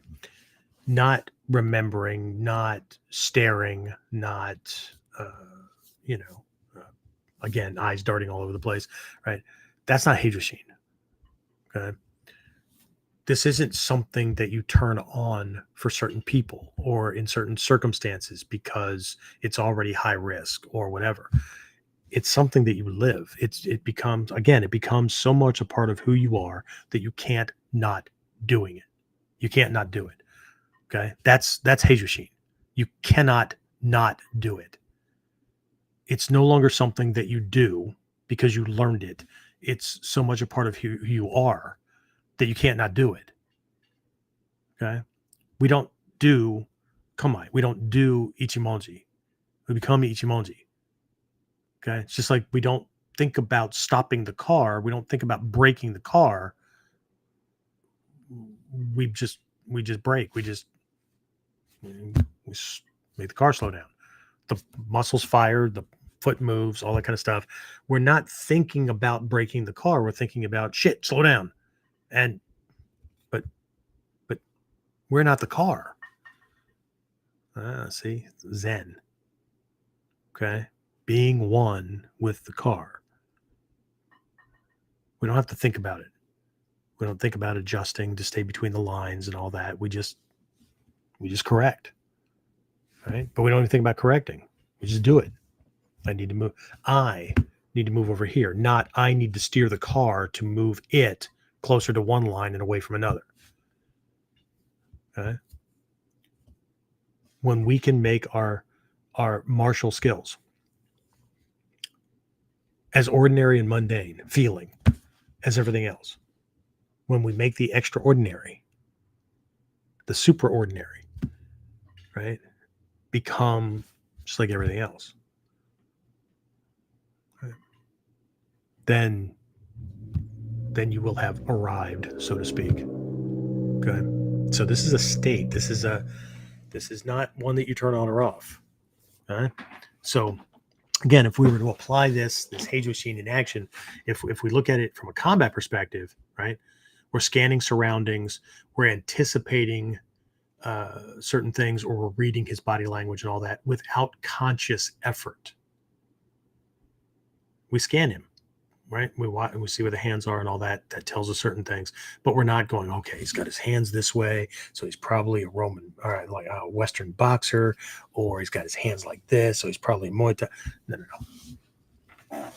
Okay, and then we know what angle those strikes are probably going to come in on. We're reading certain things, right? But that comes from a lot of redundant training that ego tends to not like. Right? If we apply this to life mastery, right? Heijōshin is calm focus during everyday challenges. Okay. Well, I was going to give you an example, but I'll give you an example. Hopefully I'll give you a couple of examples here as we go further down, because we're going to need, I need to make sure that we're clear on the difference between Heijōshin and especially Fudoshin, because that can be confusing. So we'll do that next. So, any questions on, well, actually the drill, again, it's just a little exercise that I do to get students to instinctively make space, put put a initial safe distance in there. But the risk that they all fall into is it just being conditional. They do it with me, or they do it with another student who's tricky or whatever, but they don't do it every day. They don't do it. And so what ends up happening is they're taught to stay out of surprise or jab range. But with most people that they interact with every day, they're there. Or they tune into that, or they might be perceptive to friends and family who, when the person's agitated or their, wifey's upset or whatever, right? They can feel it. They might even ask about it, but they don't adjust to it. They don't. I guess the short of it here is they're not applying the lessons that they learned. The lessons stay in I learned that mode. But if it stays there, now I got to remember it. I got to call it up. Okay. This is a path of going from learning something to living that thing. It's just a part of who you are, right? When you first learned how to use a wrench, you had to line things up and put it on. Now, hand me a 5/16 wrench. Do your thing. Thanks. Hand me you don't have to think about how it's used, how to hold it, nothing like that. It's nothing special. Okay. You have screwdrivers? Yeah. What size do you need? Flathead, Phillips. You need one of those, like one for deck screws, a little star on the end of it. What do you need? Okay. So anyway, James, did anything pop up that I should address before I move into some of these other mindsets or minds, types of mindfulness that are connected to this? No, nothing new's come in. Okay. So there are other mindsets that these are connected to. Let me pop up something here. Do I have the other one? Let me jump over here. I'm going to share my screen here quickly. Again, I'll try to describe it as clearly as possible for those of you on audio only, but I will also make sure that I dress this up a little bit and then make it linkable. Where the hell is my share screen? James, where's my share screen? Should be that middle button right underneath main screen. There it is. Share screen. Look at that. Thank you very much. I was looking at not that. Okay, so let's see. That one. All right, James, let me know when that pops up. Yes, sir. What's up? Okay, cool. All right, so again, for those of you on audio only, what I have here, if you haven't downloaded the worksheet yet or the guide, two big circles, one to the left, one to the right. They're connected with a line. So the one on the left just says mindfulness, right? Calm awareness of the present moment. Okay. This is the typical Western approach to mindfulness. Okay. So you're paying attention, present moment, that kind of thing. But Zanshin is the same, right? It's a calm awareness of the present moment, but it's maintaining awareness dynamically as things shift, right? Zanshin can be translated as lingering mind. Okay. This is not the same kind of lingering mind as somebody who, I don't know, had an argument with somebody at 10 a.m. this morning and, it's almost 10 p.m. and they're still dwelling on it. Not that kind of lingering mind. What it is a sense of calm awareness, and it's always on. And as things shift and change, right, it's still on. It's paying attention. Okay. So as my partner moves in, right, to get set up for the technique and whatnot, and as he's bringing his hands up, I'm watching all of this. I'm watching how the hands come up. I'm watching what the shoulders do, because as we do things, at least in the beginning stages, or just this relaxed thing where the hands and the forearms just kind of come up, but the elbows stay in line with the shoulders as a guard, right? Other fighters, as those things come up, those shoulders and elbows will do different things. And that gives us precious information about what kind of fighter he is, how he throws a jab, how he throws a hook, the angle, the whatever, right? The legs, does the knee turn in? Do the toes turn in more boxer style? Or does he kind of come light on it? Or does he drift a little bit more back toward that rear leg where that signals that up lead kick could pop up? All kinds of things, right? Are the hands more open than they are closed? It doesn't mean that he can't punch, but is he more broad and open with the shoulders for range of motion and that kind of thing that signals a certain type of grappler, right? Shoot fighter, Greco-Roman, those kind of things, right? As they move in to shoot in or to tackle or whatever, wrestlers and shoot fighters and whatnot, they've got their own little kind of things, right? And that tells me whether or not they're going to come high, mid, low, those kind of things, right? And being able to read that, right? That's very different. Okay. So again, and then Zanshin is tied to these other things. Mushin, which is translated as no mind, doesn't mean not thinking, because you can't not think completely, right? When the right brain is active, you're not thinking in words. You might have glimpses of pictures and things like that. But what we're talking about here with Mushin is you don't have this self-narrating dialogue going on. You're not talking to yourself. Left brain is not trying to think step by step by step by step. This is all experiential action. Okay. So it's not in the way. Think Zen. Okay. Heijōshin, calm mind, right? This is just like tying my shoes, right? Yeah, but he's gonna throw you, he's gonna try to punch you in the face. Yeah. Just like all the other thousands of times somebody tried to punch me in the face. Okay. If I'm still worried about getting punched in the face, then maybe I need to get punched in the face a couple of times so I can realize that it's just a thing. Okay? Fudoshin, immovable mind, is no matter how chaotic, no matter how surprising, that Banpen Fugyo kind of thing, no matter how much confusion or whatever, right? I'm unshakable, right? Because there's an internal trust that I will, as long as I'm conscious, upright, and I'm not dead, I'll figure this out. Okay. So there's no sense in getting shaken about it. Okay.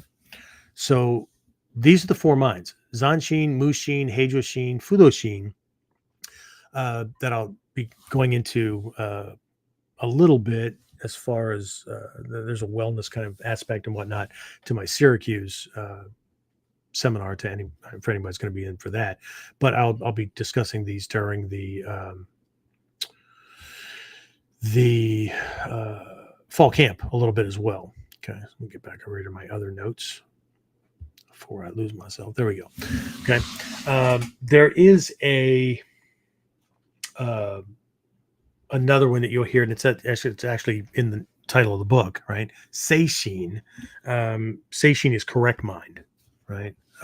But what we're really looking at here with these, just very briefly here, is Mushin is no clutter, no hesitation. Heijōshin, effortless awareness. Okay, I'm not, I'm not turning it on or off. I'm not trying to struggle with it or remember it or whatever. And it's because it's just what I do, right? I'm always aware. Okay, I've had things go on in life, family, friends, or whatever, and I'm just like, something will, put me on edge, or it will like cause me. And look, why can't you just ignore it? No. That's not the way it works. Okay, because if I can ignore it, then I can turn things on or off. But then if I ignore it, then I can be blindsided by something. No. Okay. If I walk into a room in the middle of a conversation and somebody goes, "Hey, what do you think about that?" Right? And I go, No. No. I don't give you an answer without, right? So let's recap, right? No. Okay. So Fudoshin is an inner stability. We could call it an inner trust or confidence that I'm unshakable, not because I can't be surprised, not because certain things don't cause concern or fear or whatever, right? It is tied to kind of a sense of self-esteem and confidence in one's abilities that you'll sort it out, right? Because if I am easily shaken, then it's like throwing gasoline on something. It's only going to make it worse, right? That inner instability, just it clouds judgment, it affects clarity, those kind of things, right? Zanshin is the outward dynamic expression of these qualities. Okay, this lingering awareness kind of thing. Um, so, uh, what we're really looking at here altogether is the state of an empty, uncluttered mind, free from fear, doubt, or hesitation. Okay, and often described as a flow state, right, where awareness is pure and unhindered by internal chatter. So these things all go together and they connect, but like Mushin, there's this, it's uncluttered, right? Heijōshin, ordinary calm mind, it's the ability to maintain calmness and equilibrium in any circumstance. Okay, this is mindfulness as a constant trait, not just a situational practice. Like I don't have to be reminded to pay attention. And ultimately, in all honesty, everybody pays attention, but they're not in Heijōshin. Like whatever has caught your mind, that's what you're paying attention to, right? But if you're supposed to be paying attention to the teacher or the speaker, and your mind is wandering about, shit, what she said to bring home after class, milk, bread, you're not paying attention to what you're supposed to be paying attention to. It's not the same. Right? Fudoshin, this immovable heart mind, that kind of thing. It's a mind that remains steadfast, unaffected by distraction or external turmoil. Okay, it's a type of mental fortitude and centeredness.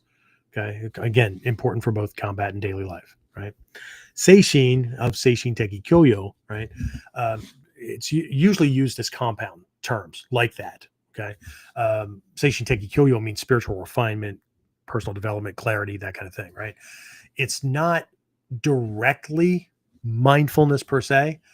It refers to the cultivation of mental and spiritual qualities, which is why the book Seishin Teki Kyoyo, or if we were looking at the first area of training and practice in the Togakure school, Seishin Teki Kyoyo, that is where all of these things are housed that are directly related to mental and spiritual qualities that underpin techniques, underpin the reason why a ninja would engage in a mission or not, how they engage, prioritize, how and why they do what they do, those kind of things, right?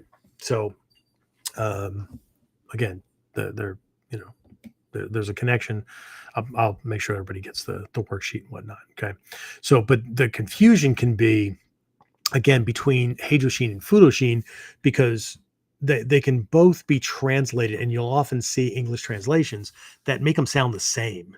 Like it's this unwavering, unshakable awareness, or it's this consistent awareness, regardless of what's going on around you. Okay, and it's not the same. Okay, during the fire or during some of these incidents that I've been in, when I was a soldier or a cop or whatever, okay, there was a sense of concern. There was a sense of what's next, uncertainty, those kind of things. But internally, right, Fudoshin was my anchor. Fudoshin is like the mountain. It's not going anywhere, right? There's this sense of I will handle whatever I walk into. Okay. There was no sense of fretting. There was no sense of, there was concern for loss of notes and years of training and whatever, but ultimately they're in here. And if I lose them, that'll suck. And going to feel shitty and not feel or not think nice thoughts about the person who started the fire and all that. But, there's, that shikata ga nai, right? There'll be nothing that I can do about it. So, but that Fudo-shin is the anchor. Okay. Heijōshin was moving around, collecting information, and allowing that to adjust, for things that I may find when I go in, those kind of things. Okay. A quick example for this is Fudo-shin is just no matter what happens, I'll be okay. Okay. Heijōshin is everything around you is dynamically changing. Okay. Or there might be multiple factors to things. So here's an example. Okay. I need to rush to the store. Let's say I'm working on a project here.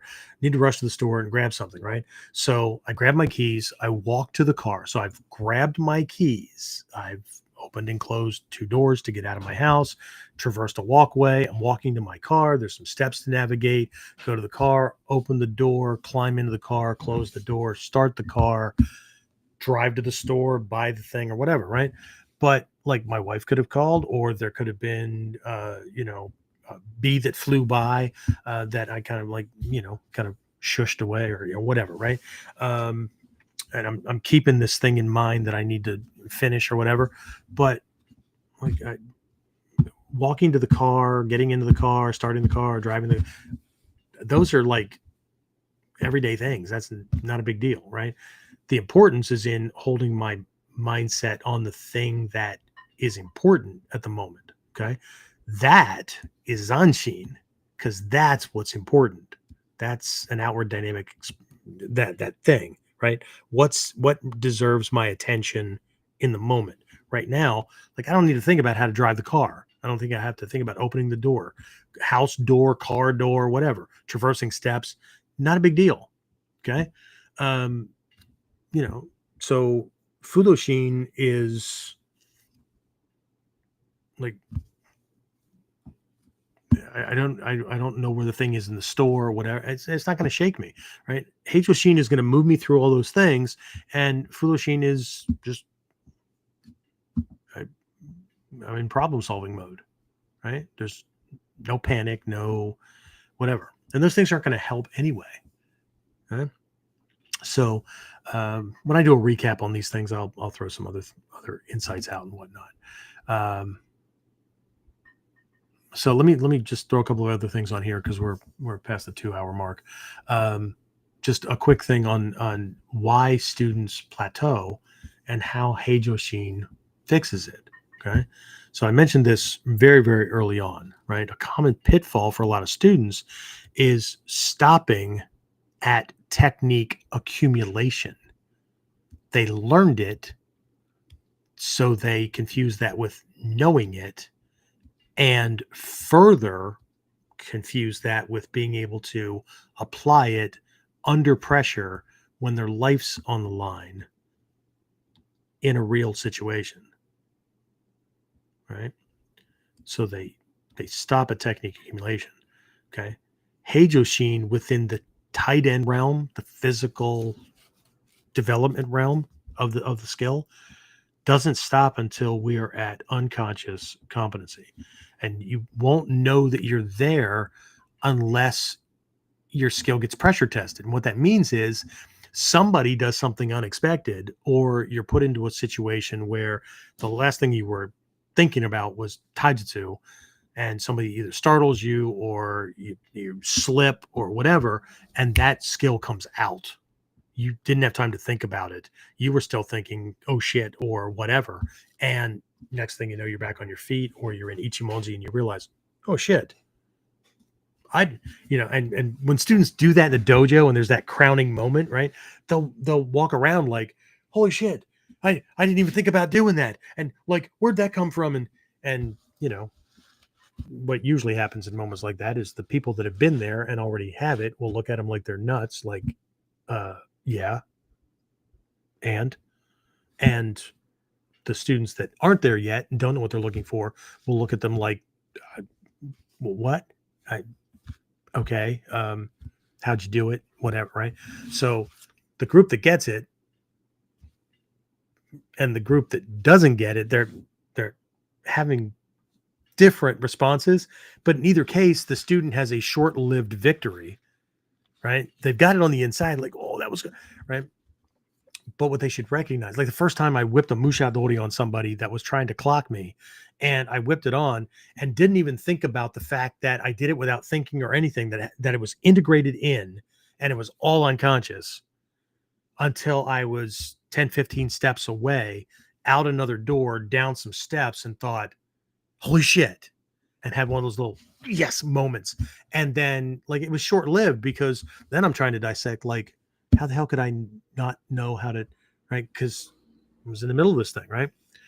Again, this goes back to what I was taught, that the goal of the art is, the goal of the training process is.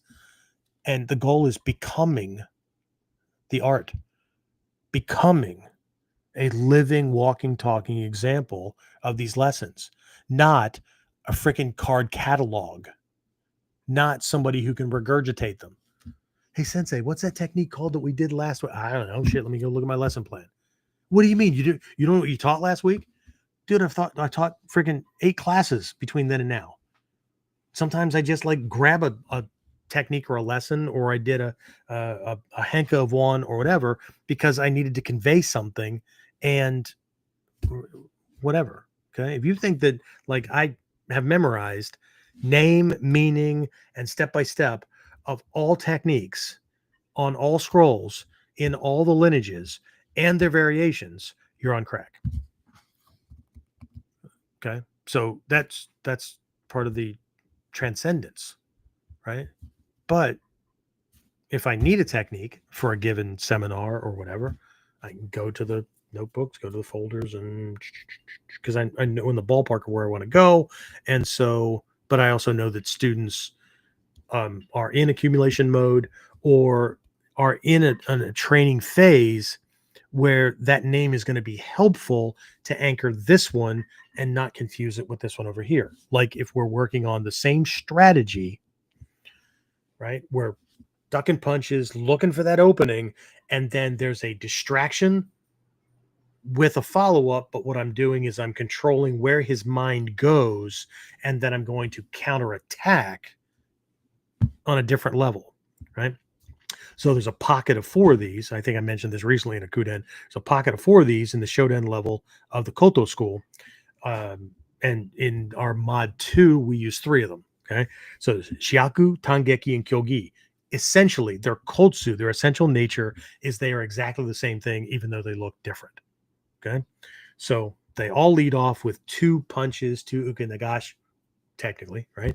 And then there is either a high distraction with a mid counter, or there is a low distraction with a mid or high counter, or there's a mid distraction or low distraction. Sorry. Yeah. No, mid distraction with a high or low counter, right? So they're exactly the same thing, but what they teach is how to move his mind around in the fight so he never knows where the next thing is coming. You don't keep the fight always high, or you don't whatever. Okay. So it's a moving way beyond adolescent psych out tricks, right? And so I want to cover those, and then I want to anchor somebody too. Okay, this one is called Shiaku.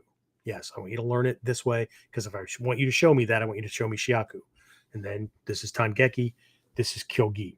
Okay, so there are times when people need to learn that, right? But becoming the art means that I don't have to remember or to think about moving his mind around, or I don't just do combinations for the sake of combinations because I'm trying to overwhelm him, right?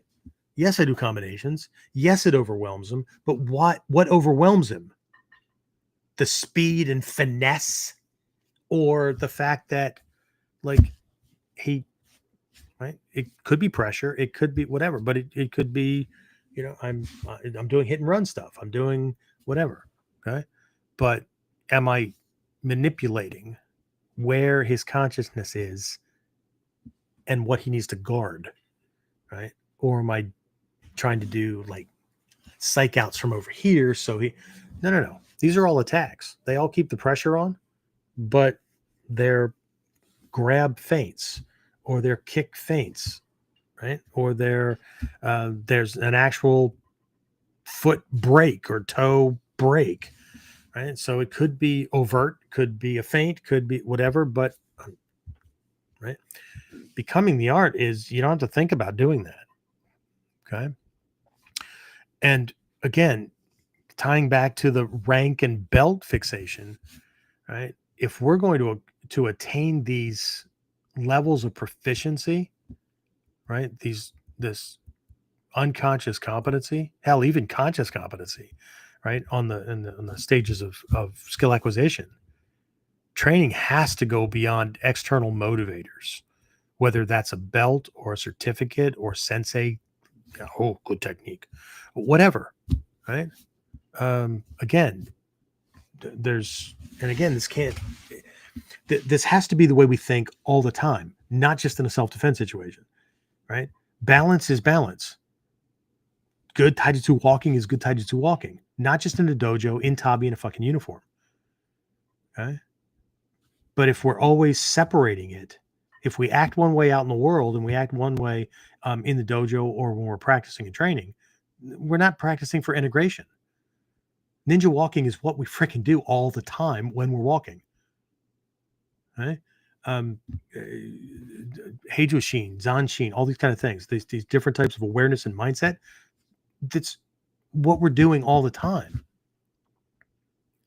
And for a long time, you're going to have to remember to do it. For a long time, you're going to have to remind yourself to do it. But you just keep doing until one day, it's just like when you learned how to drive. What day in that whole process did you become a driver where you didn't have to think about that shit? I don't know. You don't know either. There was a phasing, a gradual phasing, right? But we have to go through the stages. We have to be clear and honest with ourselves too about what stage we are. Okay. Because if ego decides that you're already there or you're farther along than you are, well, then you're fucking yourself. Okay? That's called being an accomplice to your own ass kicking. Okay. So, and of course, I'm speaking to the people that are training for self-defense and survival and producing real results in the world, aside from impressing our friends or stroking our egos. Because people can practice martial arts for whatever reasons they want. Okay. But any other reason other than producing results in real time, you don't need to go through all the phases of skill acquisition. You can stop at conscious competency. Because damn, won't you look good. Not you guys, because you're all enlightened. I'm talking to other yous. Okay. So again, right? If you can work on extending the practice too. I've in the Seishin Teki Kyoyo book, there in each of these sections with each of these things, there's a continuing insight section. There's some suggested exercises and questions and whatnot to take it farther. Right. And so, it's also designed kind of as a workbook as well, as a resource for cultivating these mindsets. Okay. So if you want to explore Heijōshin and these related principles like Fudoshin, Zanshin, those kind of things in greater depth, then the book provides both the philosophy and practical exercises to make them a part of who you are. Right. And James, if you can pop up the link for that in the chat that people can get it. We'll try to remember to put it in the description thing. I don't always remember. I apologize. So if I make a promise like that and it's not there within like 2-3 days afterwards, by all means, reach out with a email or something like that, politely, right? Because if you say, hey, you promised this thing, where the fuck is it? I'm probably not going to put it up then, just because I can be an ass sometimes. But just a polite reminder and stuff, and somebody within a short amount of time will pop it in there. Okay. Before we go ahead and open this up to final questions, don't forget I'm going to be covering this much more deeply, along with some taijutsu and sword at the Syracuse seminar at Lemoyne College in Syracuse. That all that stuff's over on onlineninjaacademy.com/events. That's like the first one listed. So I'll be discussing Heijōshin and Zanshin and those kind of things there as well, as part of an overall wisdom for improving life, not just self-defense, not just sword, whatever. And then at fall camp, we're going to cover this stuff as well, because we're working on integrating body, mind, spirit so deeply, and knowing what these core principles are. Everybody knows timing, distancing, angling, but there's I haven't settled on whether I'm going to stop at 6 or if I'm going to try to eke out the whole 9 or 10. That if you get these things and you integrate them, that then you will be able to see them in every skill, every technique, virtually, right, in this entire art, right? But again, integrating this stuff so deeply, body, mind, and spirit, that it just the extraordinary becomes the ordinary. Okay. I'm going to look at this from a strategy and tactics perspective for actual combat on, well, at least the stages of integration during this week's whiteboard Wednesday. And then again, just if you didn't grab Seishin Teki, if you grab Seishin Teki, then you already have it. You can just look it up and,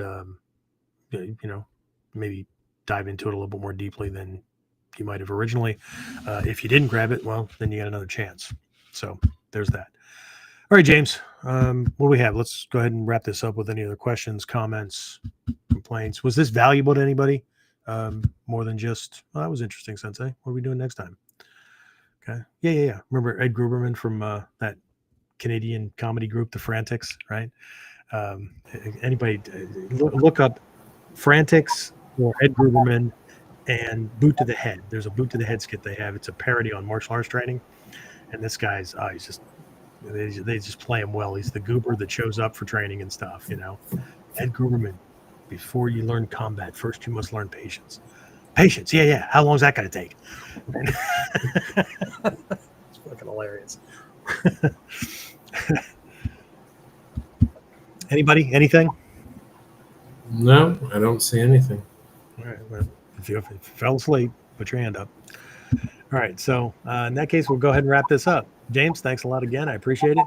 So hopefully this helps, right? These things are not just idle chat. They're not just, interviews and things like that. They are designed to be lessons in realms that not many people are covering. And there's a reason for that, because most people are, awestruck by the techniques. So I get it, right? They're the easiest to gauge as to how you're doing, but how are you really doing, right? Just because somebody said, oh, looks like you got it. To what degree, right? Can you trust your life with it? Because you know what? Whether we're talking about the self-defense stuff or the life stuff, the dragon or the tiger realm, doesn't matter. You're trusting your life to this stuff every single day. And you're also putting your life in the hands of the teacher that you've chosen.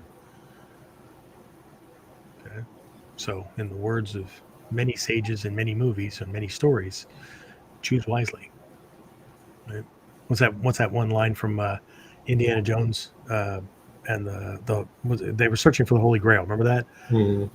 And the guy chose the wrong chalice and drank from it, and then like dried up and everything.